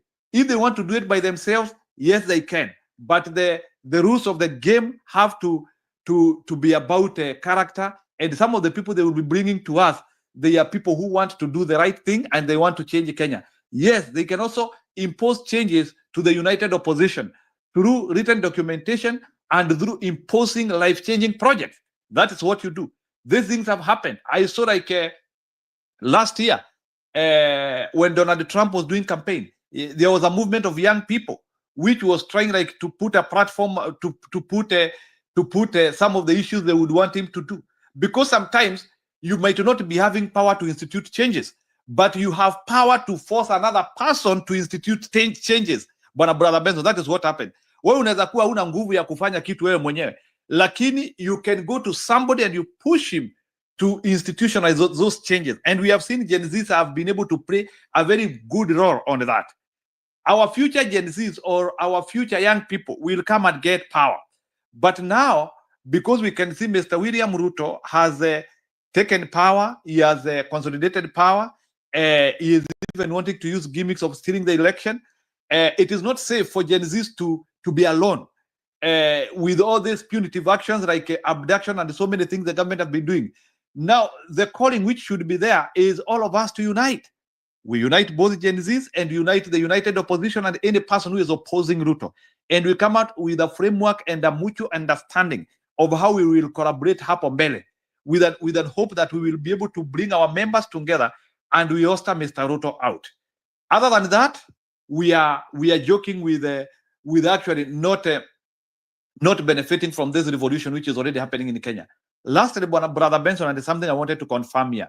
I wanted to say that there will be a fast, and there's no doubt that Mr. William Samoei Ruto could be the first Kenyan to serve one term, because already that narrative has been bought by Kenyans and Kenyans feel now. And I think, and for us to be progressive, Brother Benson, we have to reach a level whereby it is not a must that you serve 2 terms. Kibaki served 2 terms. Uhuru Kenyatta served 2 terms. Now, the dialogue of, is it a must to serve 2 terms, is a very serious dialogue, and it is a dialogue which Kenyans are asking and accepting. When should you serve 2 terms? When you serve Kenyans the right way. If you don't serve Kenyans the right way, you get out. Ghana, people have served for 1 term. Nigeria, people have served for 1 term. Other countries, people have served for 1 term. So the issue of 1 term is not being redesigned in Kenya. It is something which has been there. Even in the expansive world, there are people who got into power, they did not collect things together, and they were gotten out of power. So let it be known that it is not a must that Ruto has to serve 2 terms. So when Sudi and all the cronies who are supporting Mr. William Samoei Ruto, they are all the time telling us that who ati lazima ati agonge raundi mbili. Who said it is not a must? 2 terms only happens if the first term did well. But if the first term did not materialize, you lose power. And we get somebody who can now be able to come and solve the problem. I think the next president should come and solve the problems which Mr. Ruto has brought. And that is why we need a 1-term presidency, and we have to impose that. And it is possible. We can prove it as Kenyans. So getting Ruto out of power is not something which people are overthinking. It can happen. It's only that we need to collect ourselves properly. You don't need to bribe people to get Ruto out of power. You just need to show them what Ruto has done and the expectations and how you are going to bring solutions. It is possible. If there is somebody who is easy to remove out of power, it is William Samoei Ruto. Thank you. Okay, thank you so much. I had seen some comment from a good friend, Mato. I think Mato is watching from Njiru's channel, and we've tried sharing. Njiru, I don't know whether you can share the link on your side so that he can join. He wanted to give his take. Okay, I will do that. Let me do that right now. So. Yeah, so I think he was trying to come in, but it was not possible for him. Yeah, so Miguda, maybe I give you a chance to say something before we get into what is trending. I just came. I don't know. What was the question?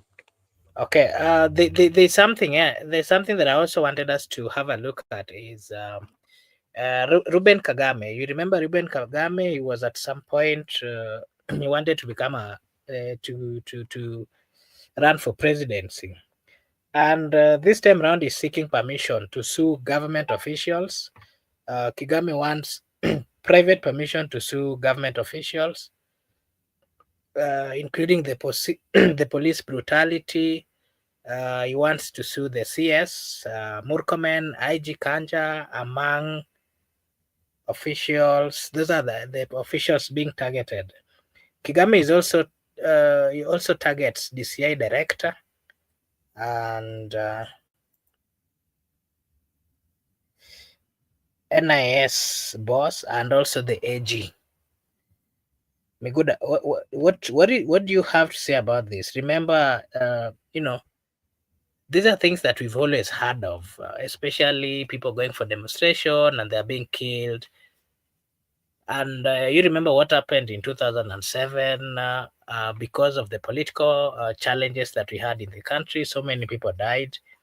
And of course, the ICC came in and the people believed that they were going to fight for the people of Kenya and especially to get justice. But, along the way, we don't know what really happened. Do you really think the ICC could be the solution? Why is it that we've had so many cases, the police brutality and the IPOA, we have independent policing authority doing their oversight, but there's nothing much that they've done, and the people of Kenya actually questioning even what role they're playing in the Republic of Kenya. What do you have to say about that? And then Njiru will come if Mato comes. Mato wanted to speak about the topic that we were speaking about before, that is the political parties. We'll give him chance to give his take as well. Miguda, what do you have to say about this matter that is being brought forth by Ruben Kagame?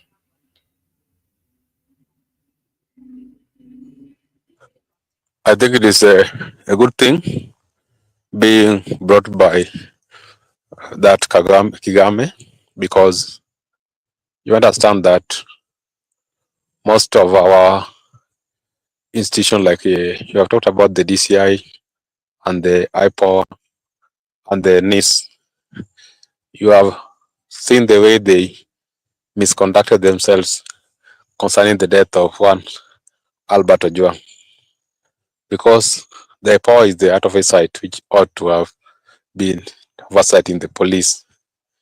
But you saw the way even they admitted in the National Assembly, and it was recorded on the Hansard that they were apologizing, that they are sorry for misinforming the public. So if we have failed as the Directorate of Criminal Investigation to carry out our investigation in the country, and we have failed as the IPOA to oversight the police officers who are acting on unlawful orders, and also the NIS boss has failed the country. So it's like it's a one-man show whereby a person can decide to give orders to police officers to act on civilians. But remember, ICC is now coming to protect the humanity, because you can find yourself in a scenario whereby the state is captured and your rights are being infringed in a manner that maybe the officers who are supposed to protect that life are being controlled by the head of state. And you understand the bodies like the DCIO, IPOWER are being compromised. Now, where do you go? Where do you take your case? Who should investigate you? That's now when we invite the international community to come in and carry out the investigation of the atrocities which are being committed.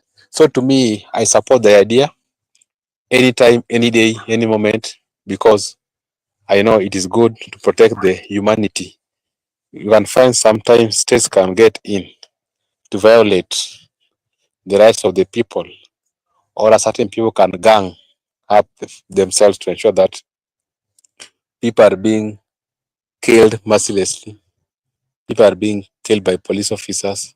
So it is always good to allow or invite a neutral ground, even though there are still some critics about the ICC, but that one will not go delve into details. But it is always good for humanity to be protected. We should always advocate for the right of the people. No one should lose his life under police protection, because the person is charged the duty to protect that life. Then he got no obligation to take away that life. I don't support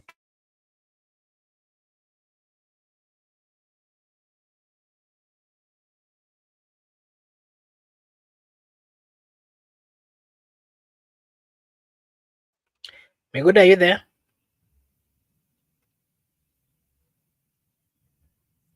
Miguda? Okay, thank you so much, Miguda, for giving us a take. To our viewers, of course, this is Brother Benson Media, and we're also streaming at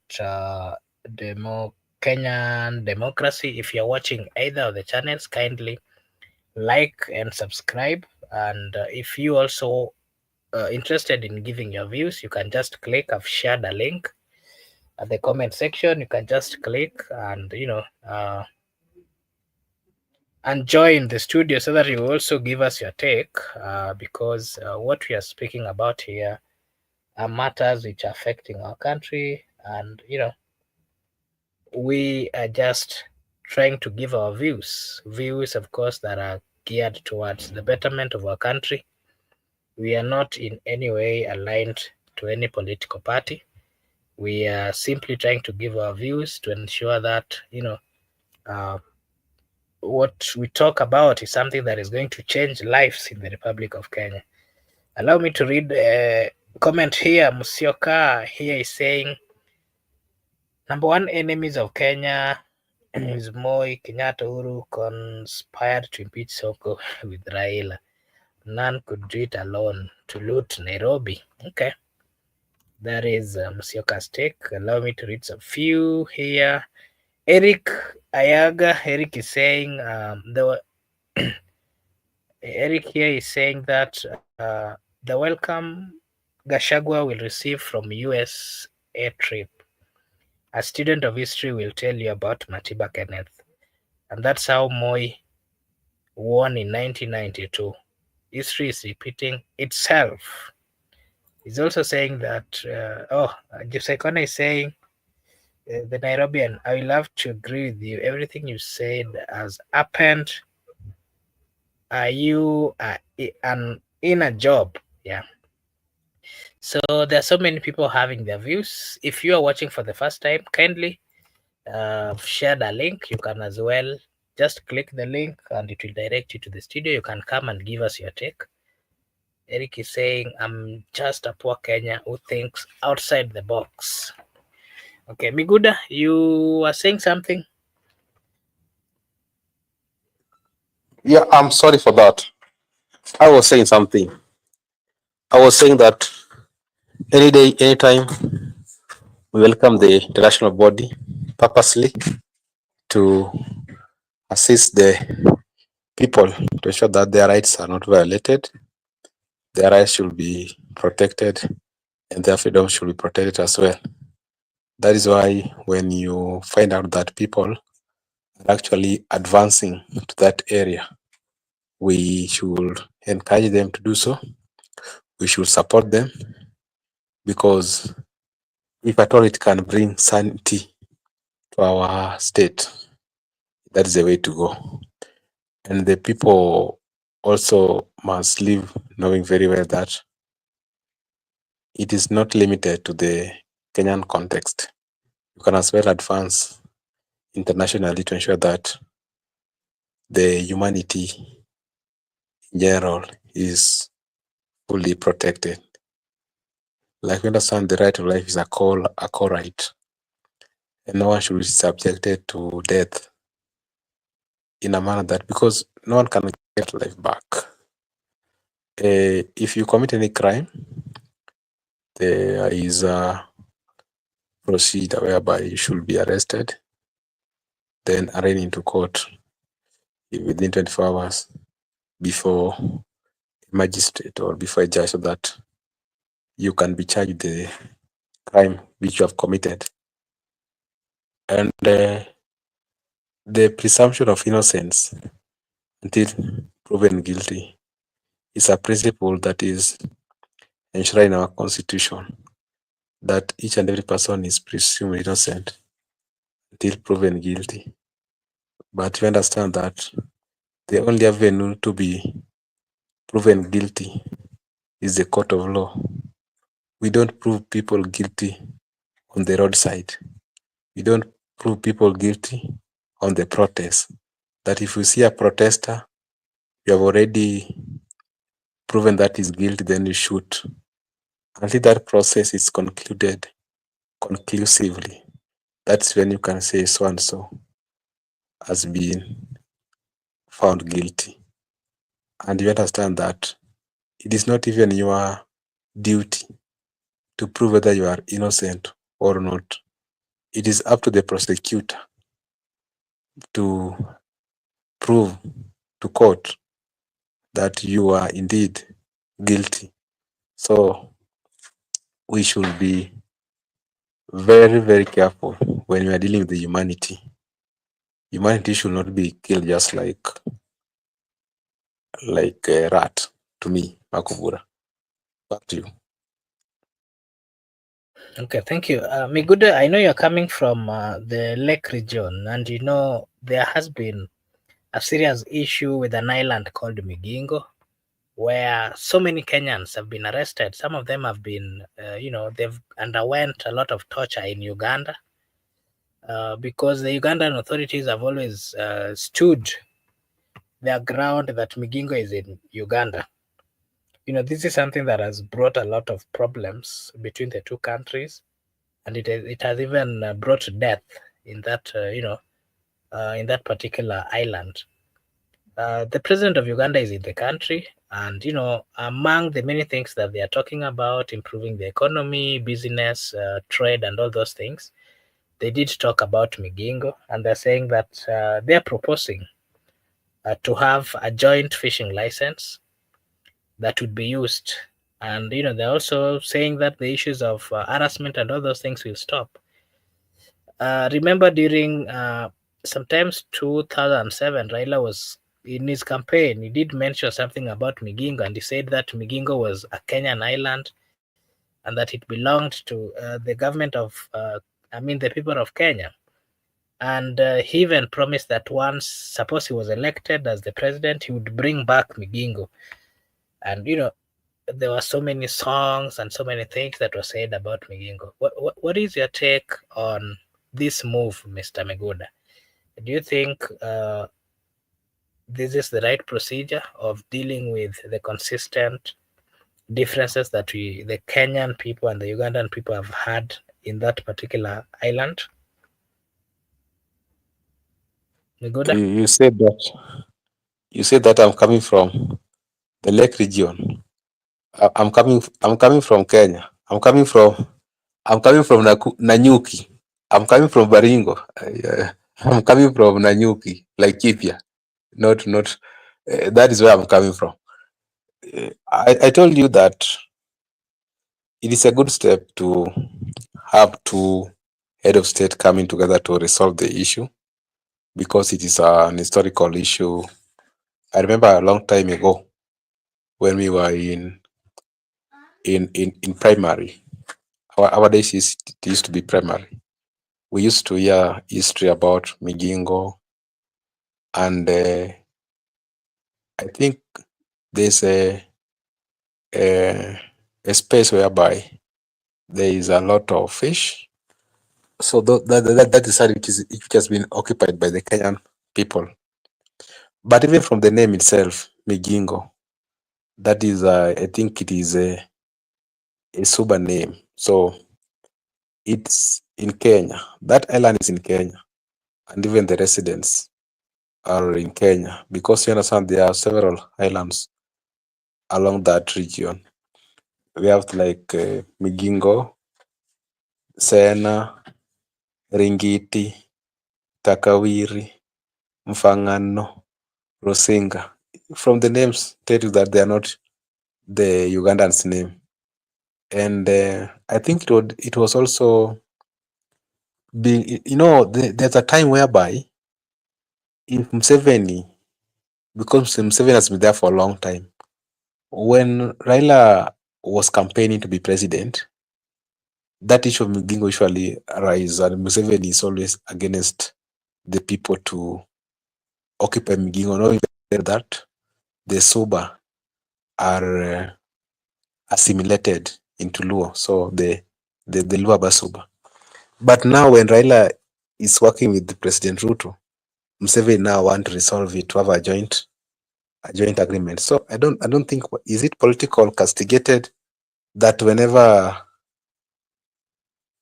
the Luos are opposing the state, the government, because Museveni has always been a friend to the system, then Migingo belongs to Ugandans. But whenever the Luos are in court have joined the government, now we should look on how to resolve this issue, those issues. So there's been many stories about Migingo, so I cannot have just one perspective about it. Or maybe I can't just say that it is the right direction or wrong direction. But what I can just say, it is something that has been it has been a historical political show for a long time, whereby there are some times where Museveni has agreed for sometimes to resolve the issue. Sometimes he declined automatically. You understand? You understand, even when he was asked to support Raila candidature for the AUC, and he said this at State House Nairobi, that kuna watu watakuharibia kwa kampi yako. People like Babu Owino, you need to be very careful with those people because they are an ally to NRM in Uganda. So he was only supporting Raila under condition that unless you tame Babu Owino, that is when we can support you. Same thing I'm talking about here. Unless you agree to support the regime which is in alliance with my regime, that's when I can resolve the issue of Migingo. But if you are out opposing the regime, then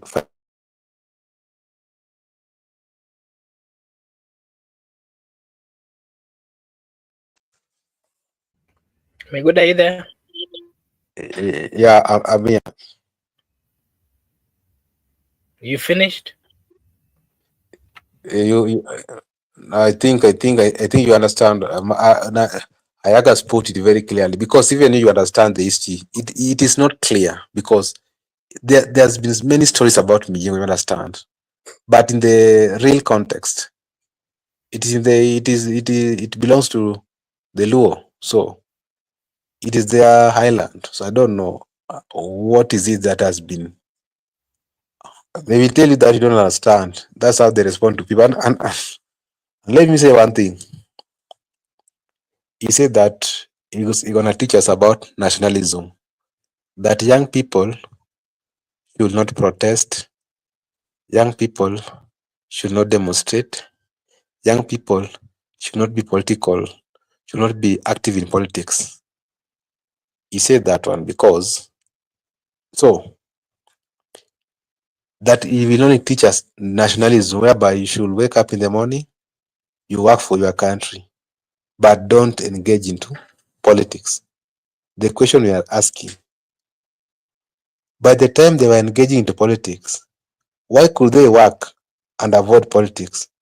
So it's only good for them to go to politics, but when anybody want to join politics, that one should go and work. Even them, they ought to have worked by that time they were joining politics, so that they could have led other people to debate, because they were very active at their young age. That's why today they are so presidents. And you are saying that no, you should not engage into political activism. Just wake up in the morning, go and work, and go back to your home. But them, they were active.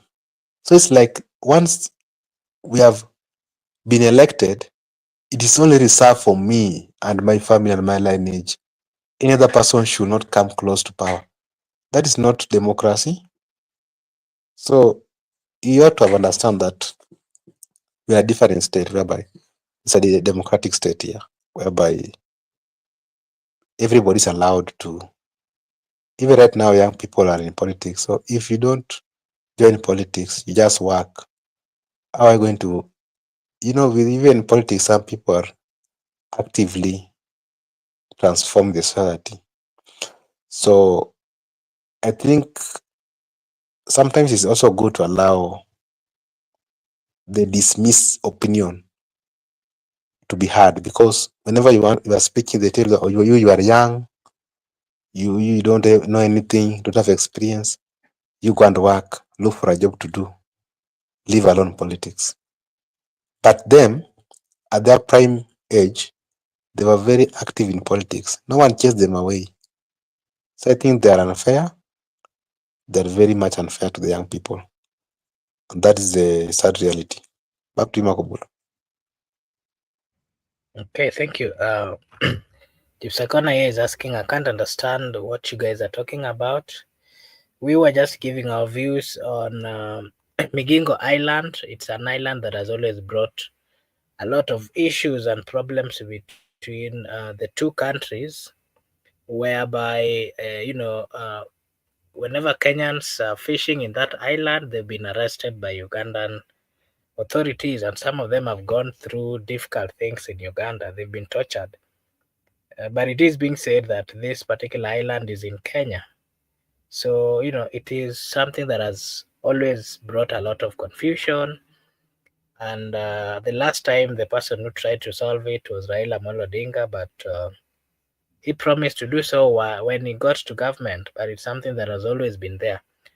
And so for some days now, the president of Uganda has been in the country, and they did have a discussion.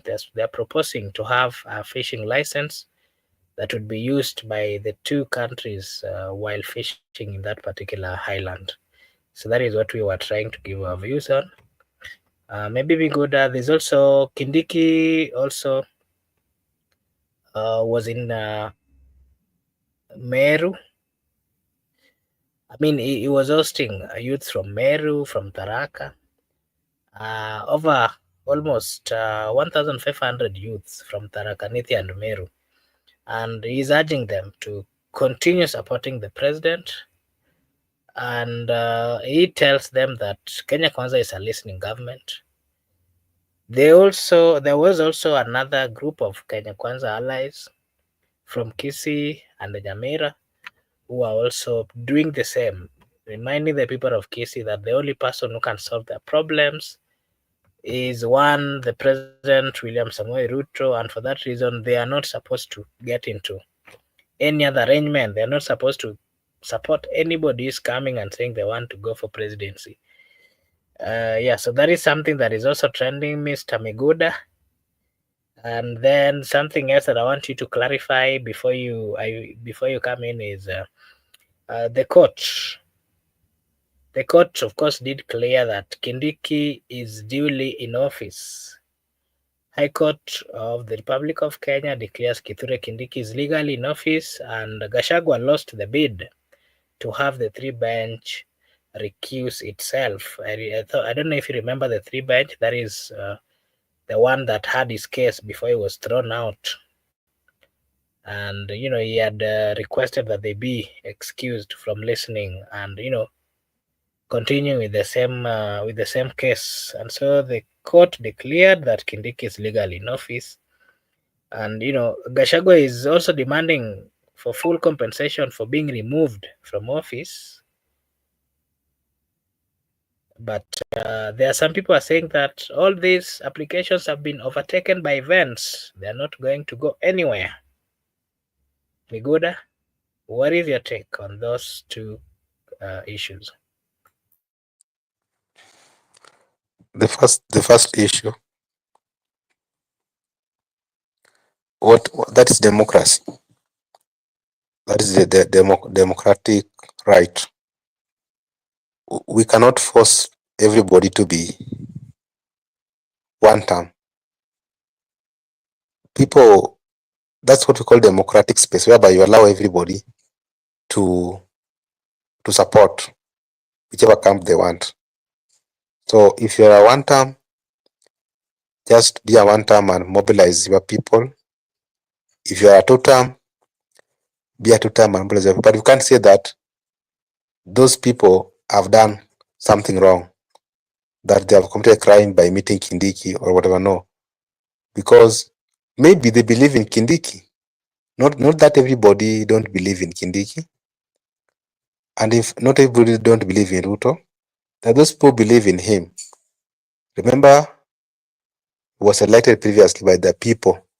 He was not elected by stones. So people believe in him. Right now, there are people also believe in. So to me, I'm viewing it as whereby those people who believe in Kindiki have the same right like those people who believe in one term. So there is no way whereby there are people that everybody must be a one term or everybody must be a two term. People must have mixed reaction. That's why we enjoy our democracy. That I can't castigate the people who went to meet Kindiki. I cannot do that because that will be unfair as a democracy student, because you give people space, and even if somebody has refused to follow your slogan, don't worry. It is his or her democratic right to do so, because at the end of the day, we love a ballot, and majority must rule in whatever circumstances. Minority will have a say. So I have no problem with that issue. Just like any other meeting whereby the opposition can have a meeting of one term. So I cannot say that the opposition meeting, like what is going to happen in Saboti on Sunday, I can't say that that meeting is the best and that is the only meeting which will happen. But Kindiki meetings are evil, because at Saboti, women empowerment, they're going to give out money. At Kindiki's, they're giving out money. The same thing. Can't just say, okay, Kindiki has done a wrong thing by meeting youths. I'm just saying it is their democratic right to assemble. It is a democratic right to move from one place to another. It is their democratic right to have a belief of somebody. Maybe they have a belief to Kindiki, some have a belief to the Saboti rally. And also, some people are undecided. You can find somebody at Kindiki, somebody at Saboti, somebody at Wamunyoro, somebody at Ruto. You know, sometimes you wonder, and even if you put them to ask the question, they're undecided to the last minute. No, they will tell you that 2 term, 1 term, half term. Those people are also in there. So, but also you have to understand that we are in a complex society, and it is very much complicated when I say that. It make it very much interesting because of that complicated part of it. The complexity of it make it very much interesting. Without it, it cannot be interesting. So people can't think the same. People can't decide the same. People can't have the same views. And that's why there are some people protesting. There's some people insisting that all is good. So I believe that right to conscience, you cannot control anyone's conscience.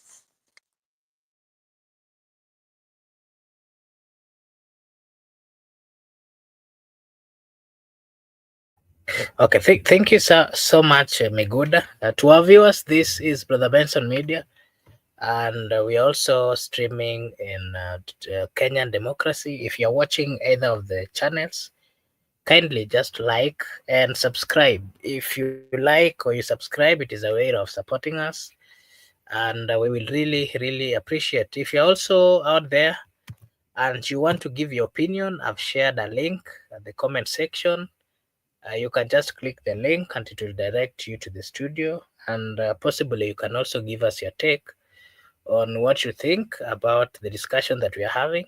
Of course, we did start with the planned empowerment program that is going to happen in Tanzania, that is in a constituency that is headed by Honorable Hamisi, and he did invite Senator Sfuna as the chief guest. He also invited the Nairobi Embakasi East Member of Parliament, Babu Owino, Wamushomba, who is also the Member of Parliament of Githunguri, among others. And the question that the people of Kenya are asking is, what is really boiling? Does it mean that the young legislators who have been labeled as rebels, or as people are having a different opinion, are trying to come up with their own support base? Could they be in the process of forming their own political parties? Those are some of the things that we are talking about over here. And if you are there and you want to just give us your opinion on what you think about Edwin Sifuna, Babu Owino, Caleb Amisi, Wamushomba, all these members of parliament who have been labeled as rebel, you can just join or you can comment. You can give us your take at the comment section, and we will appreciate. Mr. Miguda, there's something else that I want you to just give your view on. Is you remember some few days ago, the University of Nairobi students were demonstrating, and they were saying that there's the government has raised school fees, and they threatened that if it was not addressed, they're going to call for a demonstration in all the universities in the Republic of Kenya. And so today we saw the government reduce the university fees, and in all public universities for all academic programs. And they're saying that the new directive takes effect on September 1st. That was actually announced by the cabinet secretary in charge of education, that is Migamba Migos. Why is it that we've always seen a consistent rise in school fees? And of course, at a point when the people of Kenya are actually facing high times, and things are not really very okay, especially on matters of financial, why would the government be in the process, why were they even raising the fee, and then after all those, they're now claiming to be reducing it? Could it be that they were bowing down to the pressure from the young people? And then there's also something else that has been trending about the rice import row. Remember, the counties that are producing rice, they have been consistently complaining, and they're reminding the government that one of the agenda of this government of KK is that they were supposed to continue supporting agriculture. And remember, the president even promised that they will never import any food products from other countries before all the rice or all the food products that are within the country are sold to the people of Kenya.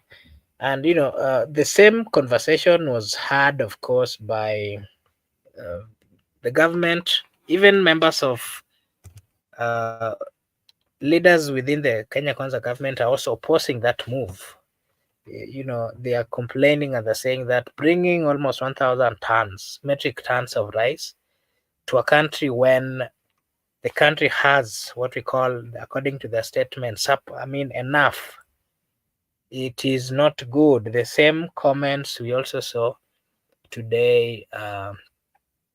The opposition, they call the opposition team, they also did hold a press, and they opposed the government plan to import rice and, of course, sugar. They're saying that this is going against what they promised.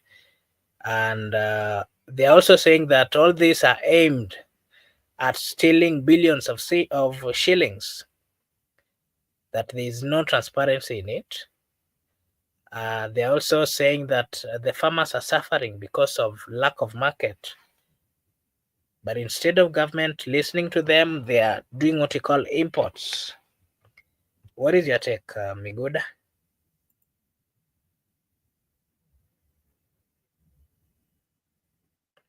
Miguda, are you there? Maybe let me tackle the issue of education. No, I can't go for long. I can just do one. So I think they're saying it's gonna affect the September students or comrades. So it's gonna affect the new people, not the continued student. So the continued student are not going to be affected. I think that's what they're trying to say.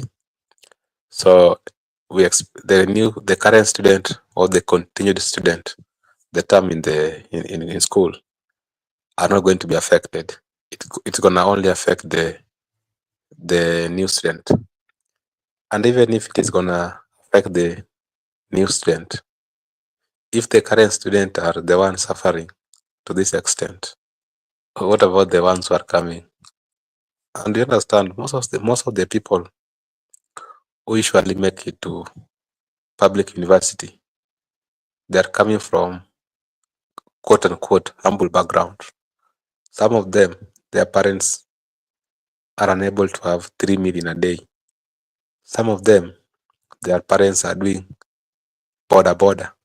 Like right now, I was added on a WhatsApp group by a certain border guy, usually carries me. And he told me that the daughter was called at KKU to do music, and she was collecting money from the people. The target is 250. I have them in my WhatsApp. I can share with you, Makobura, so that you can verify later that I'm stating facts. The target is 250 Ks. That is music. That's why I'm very particular about the course and the institution, because I begin by stating public university, humble background students. The parent is a border guy, but the course is music. So if music to 50,000, That is first semester. That's September intake. That's the target. Currently, we have collected almost 48,000. So you understand that is what we are dealing with. We have collected 48,000. They're supposed to join campus next month. So do you expect to collect 200 within a month? So, and you understand the circle of a border guy. The circle is not that people who are prominent, who can contribute within quickest means possible. They can pay 200 bob, 50, 100, and maybe if it is more, it's 1,000 bob. So it's like the daughter might get delayed to go to school, or the daughter might start with the lesser fee, and that one might convenience her. I've been a student, I know matters of fees really can inconvenience you. Anybody who should go to school, the parents should ensure that the fees is well taken care of, accommodation, transportation, because it's never easy. If you're coming from humble background and you are in a public university, it's never easy to carry out that stuff. That's another case. That's a new case. But I also have another case also, who is currently pursuing a law degree in the Parkland School of Law, Nairobi University, and she's supposed, or unfortunately, they are all females. She's supposed to pay around, I think, 300,000. So I was added on a WhatsApp group also.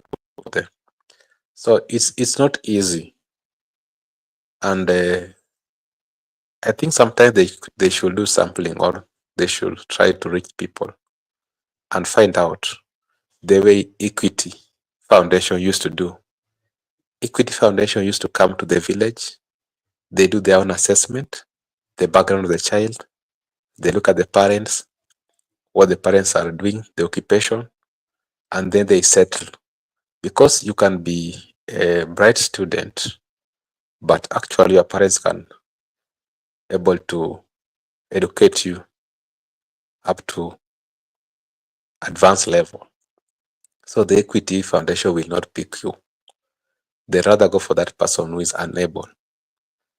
And that's how some of my good friends currently got opportunity to be Equity Foundation students, and they're doing quite good. So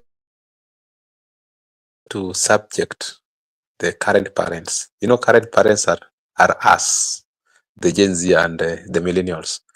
If you want to subject millennials, because maybe millennials ndio watoto wamefika hapo kuingia university. Millennials, most of them actually, they are well educated, but there's no job. So some tend to be self-employed, like boda business, or mkokoteni, or mama mboga. I can tell you, there's no way you can pay school fees with that boda. That's why we were put in a WhatsApp group. So to me, sometimes before we put some laws into effect, we should look at the coexistence of the society. How do we coexist as society? What is our primary requirements as society? And we should also have our intels to the ground that is doing access, that, okay, we have like 1,000 students who have got opportunity to go to the university. How many people can afford these fees? And that's why it's very important. And Amir will support any day in time a government that can grant free education from tertiary, from kindergarten to tertiary, because it is only education that is the equalizer tool to condition of each and every man. It is only education that can make you to sit in a classroom with a daughter of president. It is only education that can make you sit in a classroom with a son to the CS for treasury. Were it not for education, maybe I could have not known the son to the CS of Treasury. But because of education, we're in the same class. So you understand? There's many people who are my colleagues who have never even shook hands with the CS Treasury because of education. So it is only education that I was able to meet people like Opio and I. So I believe let us embrace this education. It is very much important. And the sad part of it is that the people who are enforcing these laws actually are beneficiaries of free education from kindergarten to tertiary. They were educated freely. Actually, they were given grants at the university, and life was good. And in fact, by the time they were in university, already there was a job waiting for them. So sometimes let us be human and understand that if look at even most of these leaders, most of them came from humble background because of education. That's why they are where they are. So just give these other people opportunity to be where they should be. Should not try to limit young people. Back to you, Makubura. Okay, thank you, Miguda, and can read something there. Something else that I wanted us to just give our views on is allow me to read some few comments here. And to our viewers, this is the Benson Media. Kindly, if you're watching, just subscribe. Kindly subscribe. It is a way of supporting us. If you do so, sisi hapa tutashukuru. You can also like. Again, if you are interested in joining, I've shared a link. You can join and give us your take on what you think about what we are discussing tonight. Ayaga, thank you so much for your comments. Allow me to read some few comments before we get to the other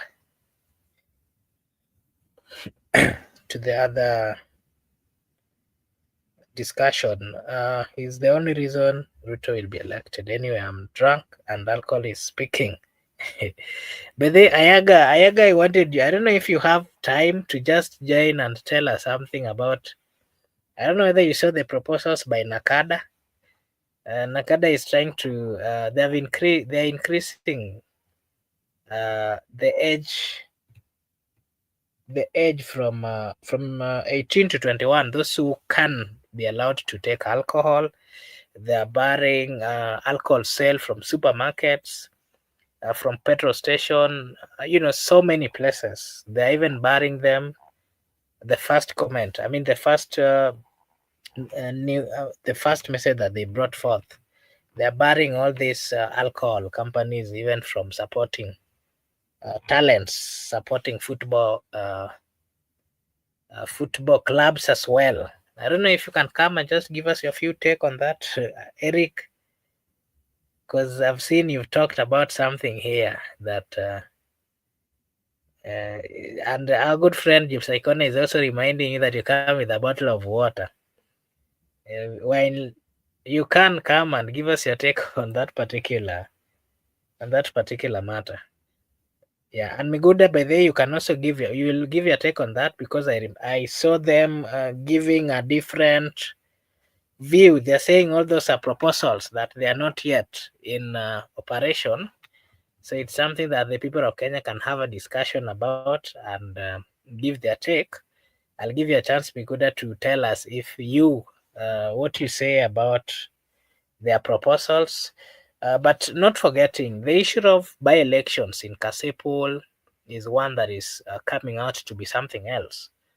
Where I was actually going through what is happening there, and I'm seeing some young people are saying that this is high time that as Gen Z, so as the youth, they need to come out and ensure that they support fellow Gen Z or fellow youth. Those are the people who are supporting the son of the late member of parliament. But at the same time, there's also a group of people there who are very much moneyed. They have money and they're using that money to sway the people. And, there's a lot of concern in that particular constituency.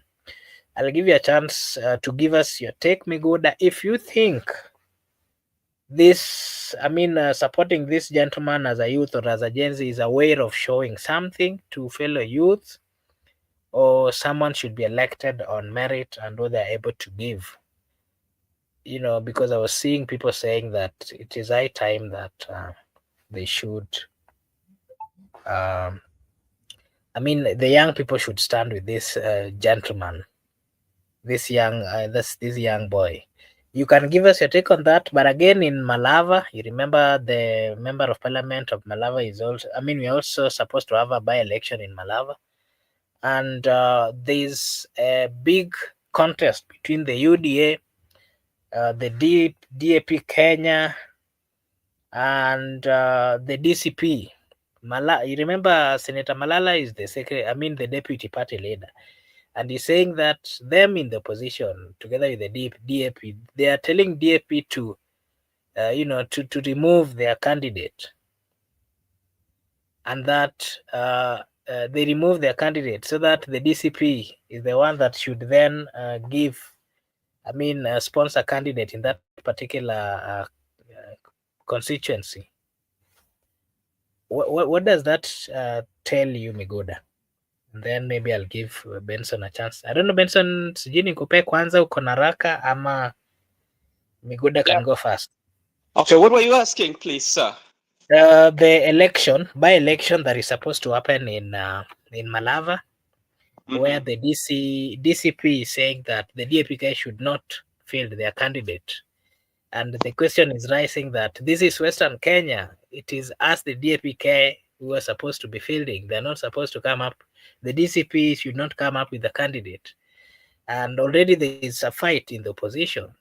When we talk about the election that is supposed to happen in Kasipul, the young, the boy, the son to the late member of parliament, is also being fronted. And the question that are coming up is that the young people in that constituency are being urged to support the young man as a way of showing that the Gen Zs have what it takes in matters of leadership. But again, remember that Gen Z is facing so many people over there, around 2 or 3 or 4, who are very much also moneyed, and remember what money does in our politics. And there's that confusion, and it is a litmus test, so to say, if the young people would come out to support one of their own. Those are the kind of conversations which are going there. And you can also give us your take on the Nakada proposal. They're saying that what they brought forth are not rules, so they have not really implemented. Those are just proposals, so the people of Kenya can give their view before they're implemented. What is your take? Okay, thank you so much, Makobura. Especially, maybe I would give my view on Malaba and the Kasipol. When you look at Malava, you look at who is the candidate for DCP and who is candidate for DPK. Panyako, I hope you know the Panyako. Panyako used to be a something in the nursing union. And I think Panyako tend to have the backing of majority of the locals, especially in that area. And so the DPK might also have a say there. But one thing that you have to know is one, when it comes to DCP, Malala is the deputy party leader of DCP. And this is the only an opportunity whereby he can prove a point that he has an influence. So by even him trying so hard to say that DPK is a Luya party, that because most of the not even a Luya party, called them the Bukusu party because most of the officials are coming from Bukusu.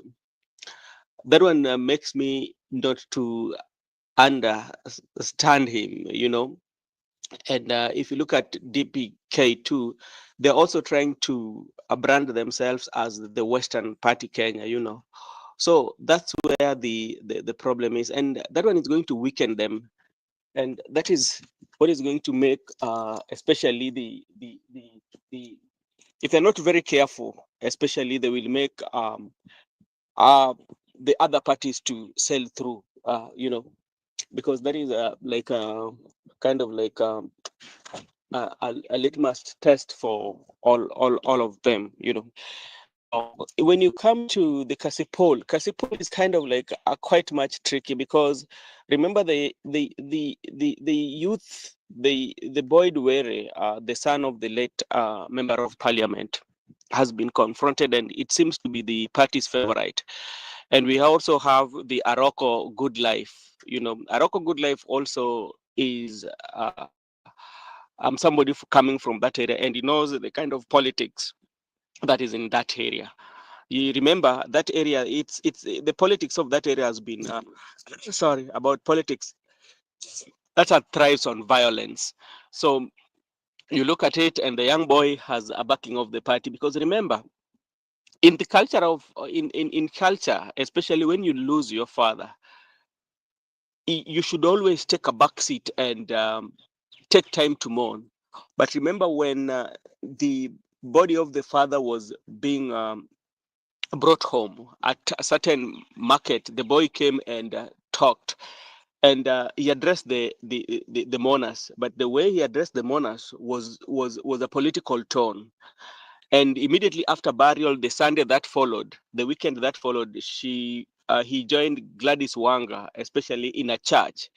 So it's the party favorite right now, and maybe the party is rooting for it. And we have Aroko the Good Life, who also is an ODM member, and maybe does not have the backing of the party. So that one will be a very litmus test for them, especially during the nomination. If by any chance Aroko might win the nomination and they give party to Boyd Were, then I think the people of Kasipul, maybe it can be very hard for him to win. If he has to win, he have to put in more effort, and the big party wigs will have to come and assist him to campaign. Another thing also is that when you look at Boyd Were, he's somebody who has not stayed home for a longer time, and even I don't know how he communicates with the population around that area, because you saw when the father was being married, he was not able to speak fluent Luo, you know. So those are some of the things that we are going to look at, and that one also is putting the ODM party, especially in public scrutiny. What will happen in especially Kasipur Kabondo? That is what I would say. I don't think like the Gen Z, the way you are saying that the Gen Z are supporting him. No, I think it's just like a hip that is being created that the Gen Z young people has to support him. But majority of the time you see him with the big wigs of ODM. I wasn't really saying that the Gen Zs are supporting him, but I was saying just saying that with the narrative of the Gen Zs and with their consistency, we've seen them going for demonstration.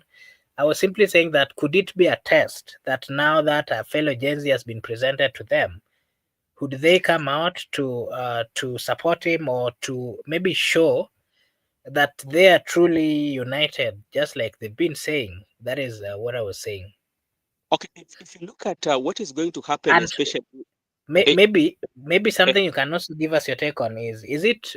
I also think that it is also going to be a litmus test for ODM. Remember, there has been a lot of question with people having different opinion on ODM, and even whether to continue supporting them, whether they truly continue to support and stand with the people. And remember, in Lowland, there has been some accusation that ODM's power is reducing. Are no, we also able to see that you in know, that particular? when you look at, especially in the when you look at the especially the demographic, especially the older demographic, especially like the old, especially in that constituency, I think they still hold dearly to the party, because like that is the dominance party. I don't think like its influence can reduce significantly amongst the older demographic. It might only reduce, or it might not have impact, especially on the young people. But you have to look at what are going to be the driving factors, especially when you come to Kasipul Kabondo. And one of the things will be that the son will be completing those projects that the father has started. You know, and that will be the driving. That will be not the driving factor really, but that one will be the clerical call, especially in that area. They will be saying like, okay, our father had these programs that he was supposed to complete and they took him away. So I'm coming out as a son to complete that which my father started. So that is going to be the point. But will that one be the driving factor to the polls? I don't think so, because look at even who they're allied to, you know. So the driving factors to the poll in that area, I don't know what is going to be, but I'm also seeing Aroko Good Life giving them a hard time, because if you look well, you check well, you find that Aroko sometimes is not in good terms with the current governor of Homa Bay, you know. Remember, even when he was arrested at some point in the press, he mentioned the name of the governor.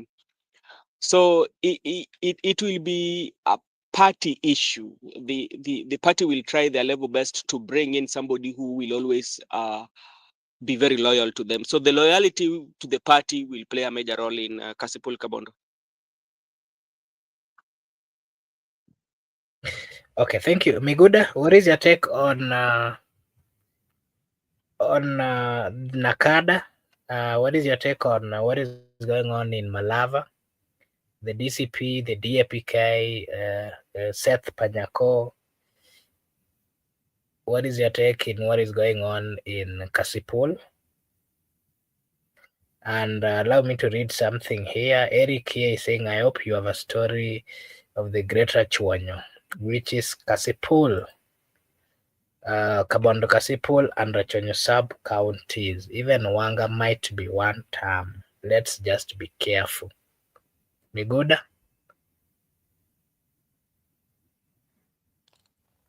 I thought our good friend Eric wanted to say half term. Eric has repeated say half term, not one term. People want half term. So the issue of the young boy or my age mate, that boy, you know, sometimes politicians tend to make believe that Gen Zs are good when they want to support that young man. But when they want to support somebody in Malava, now Gen Zs are bad. So Gen Zs are only good when they want Boy Dwere. No, I don't think he got support from the Gen Z because of you understand where he's coming from. And other than Aroko, there's also Manibior. I don't know why people are forgetting Manibior. That Robert Riaga, that guy is also trying. But I know that the ODM ticket will be given to that young man. That is the real part of it. They're going to give that young man the ODM ticket, but not that the Gen Z are supporting him. Gen Z are not supporting him. It is the party which is supporting that young man, not the Gen Z. Which Gen Z? And the issue of Nakada, we used to hear that alcohol should not be sold to a person below 18 years. Now they have said 21. I think someone who is 18 years, 18, 19, 20, and 21, they are still young people. And even in terms of kulewa, they can lewa mpaka.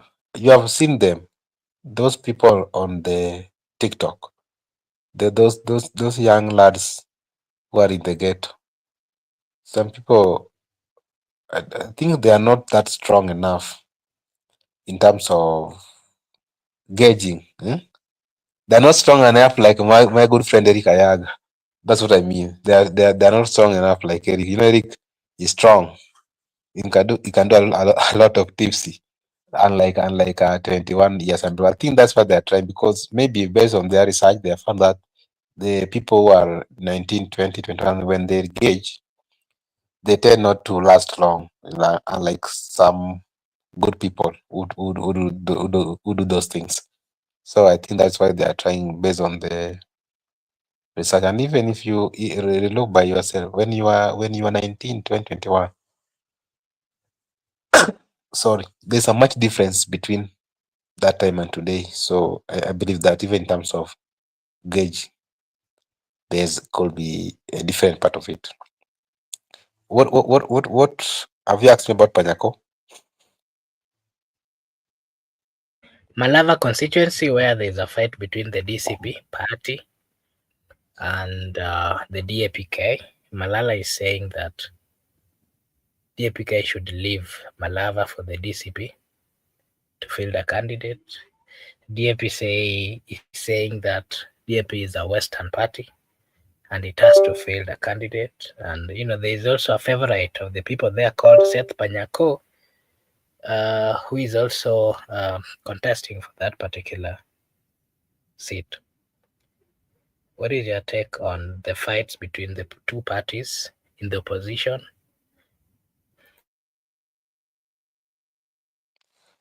I think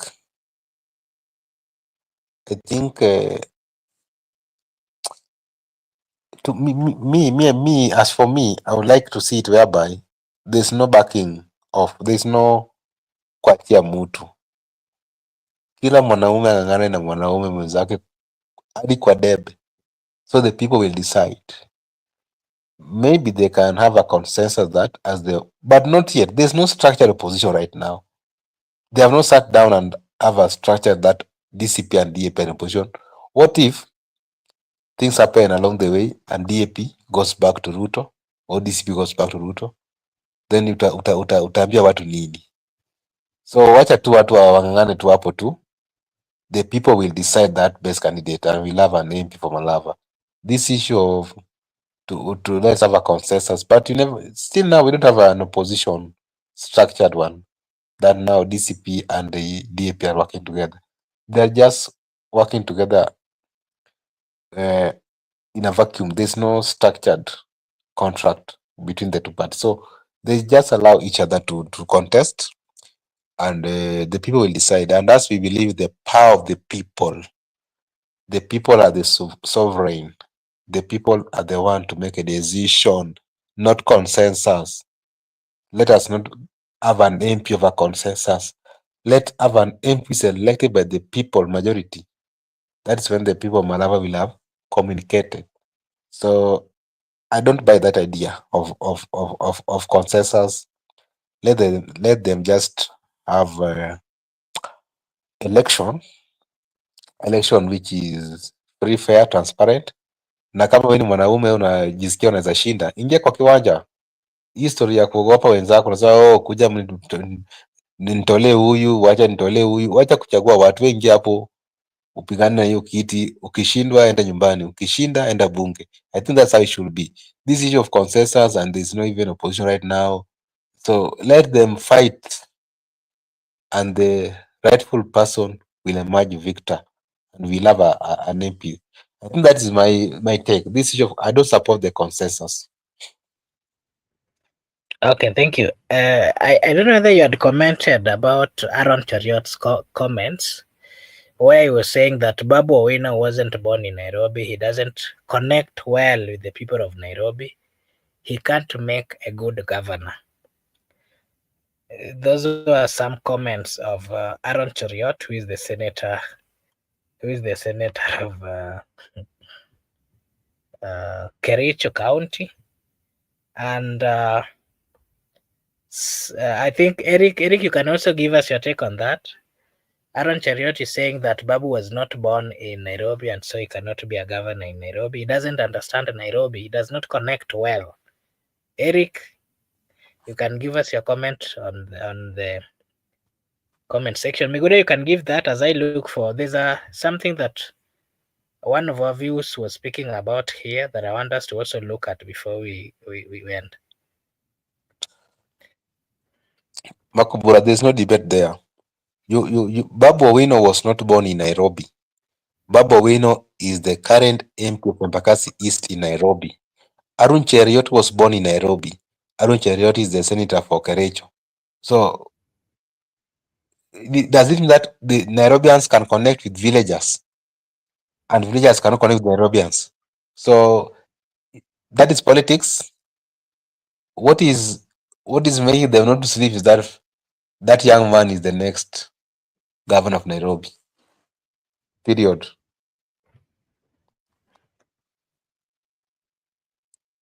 Okay, thank you. More interest. I don't know if you can see what is on the screen from viewer Belfast. More interesting is Patrick Osoi. The rest is public stand. And Public Osoi is okay. I can see a good friend Barak here. Barak, good evening. How are you? Good evening, Mark. How are you? Niko salama. Umeamua kujiunga na huyu Gen Z hapa Miguda. Nilikuwa How are you, nafikiria brother? umelala. Nilikuwa napitia tu nione kama bado tuko hewani. Bado tuko hewani, na kwa vile wewe umekuja mwisho, labda nikuulize yale maswali tumeongelelea. Kwanza, seneta wa Kericho anaitwa Aaron Cheriot is saying that Babu was not born in Nairobi, does not connect very well with the Nairobians, and for that reason is not fit to be the governor of Nairobi. That is going on, and then Caleb Amisi is inviting members of parliament, his close allies. Of course, the chief guest is Edwin Sifuna, who is the Secretary General of ODM party. He has also invited Babu Owino, among others. And, the question that the people of Kenya are asking is, why is it that these are members that have been labeled as rebels? Remember Wamushomba, seen as a rebel in UDA, Babu seen as a rebel in ODM, Sifuna as well. And remember, there was a time that they were together and they were calling themselves Team Ground. What could be cooking? And then what is the essence of them coming together this particular event for what we call empowerment? The people want to know what is really happening. And then we've also, maybe you can give your take on that before I give you another question.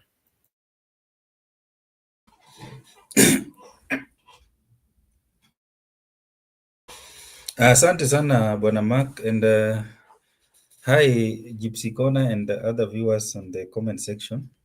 And you mentioned that Cheriot said that Babu Owino was not born in Nairobi, so he does not understand Nairobi, or he's not supposed to be the governor of Nairobi. That's unfortunate coming from a leader and at the caliber of a majority leader in the Senate, because he belongs to the institution that is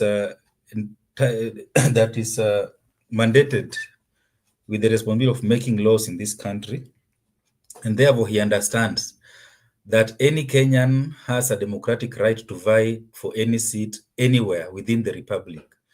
That is a right that is guaranteed within the law. So whether you are born, whether you are born in Mandera, or you are born in Busia, or you are born in Turkana or in Mombasa, you have the democratic right to vie for any political seat anywhere, as long as you are able to convince the people of that constituency or that part of the country to vote for you. And if you win your election, you become there. Those are the mindsets that are holding this country back, because we are trying to get away from that stereotypes of and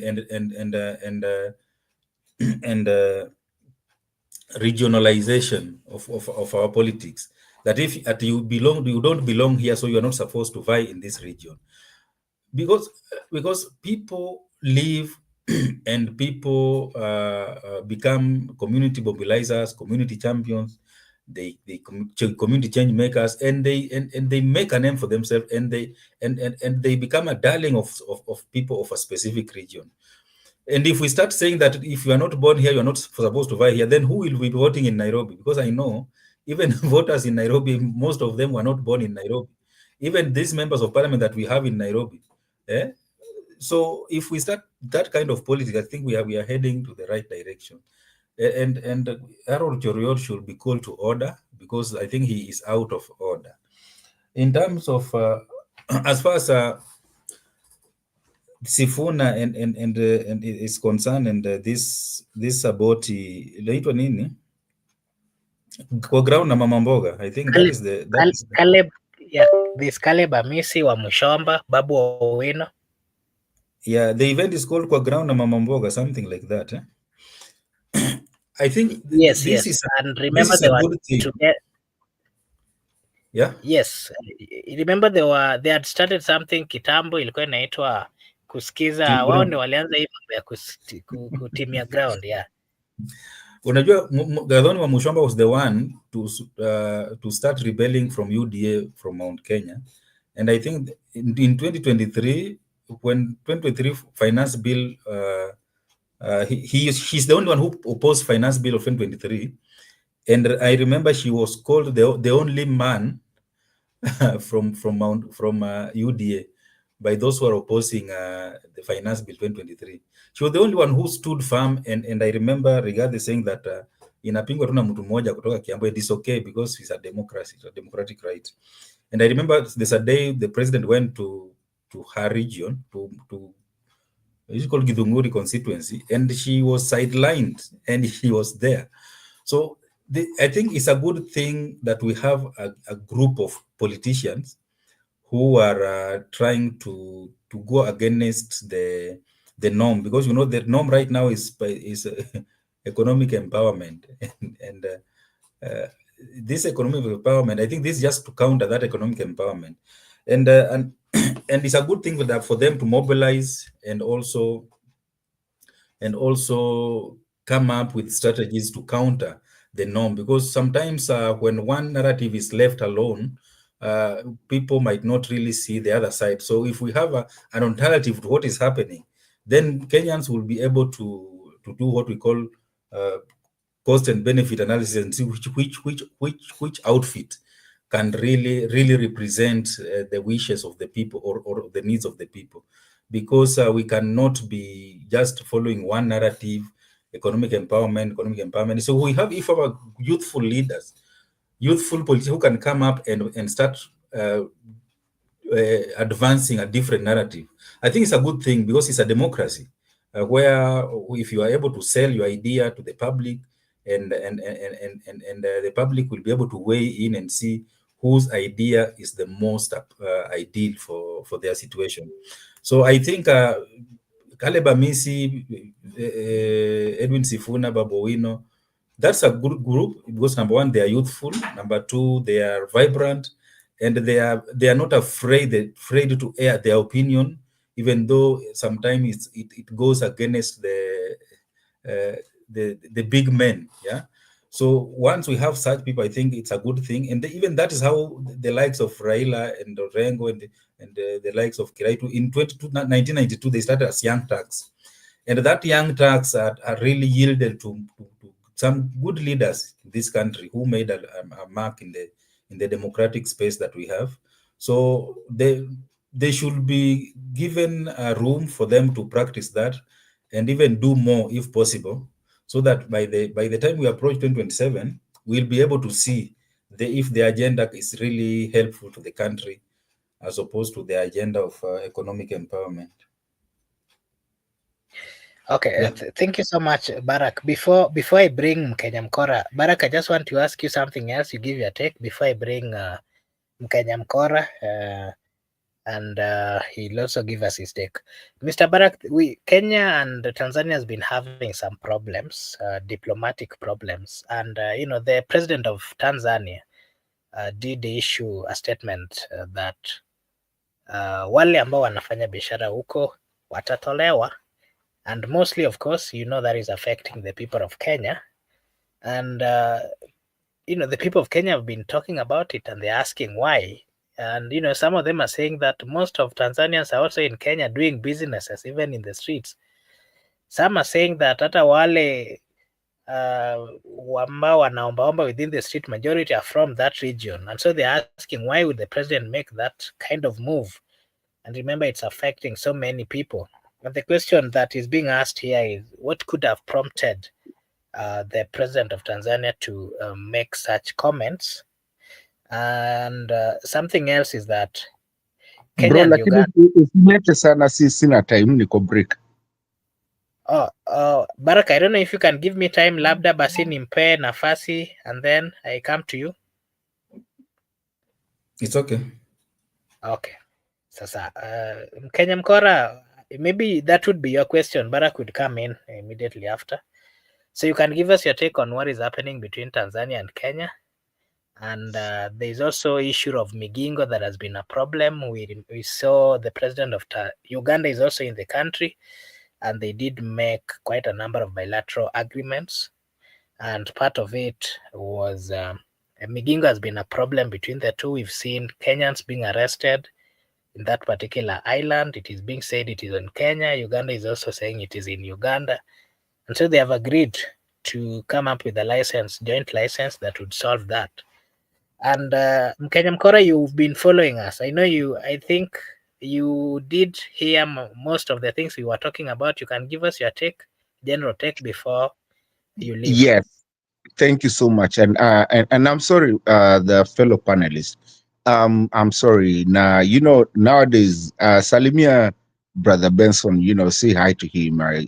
He always runs away from me when he knows I'm about to come. He kimbias out there. But again, I mean, that was on a lighter note. Yeah, sidhani kama nakimbia cause kama tu vile wewe uko na break, pia alikuwa na break. Hiki link bwana, nikimwitisha link anakataa kuweka huko mpaka alafu achomoke ndio anakuacha. No, we did. Do you know what was happening? We were streaming. We are still actually streaming even in Brother Njiru's Kenyan Democracy. So right. You are joined via Kenyan Democracy, and so when we share a link over here, it's not going on the other side unless Njiru shares. Okay, I got you. Yeah, I got you. But there's so many things that you guys spoke today.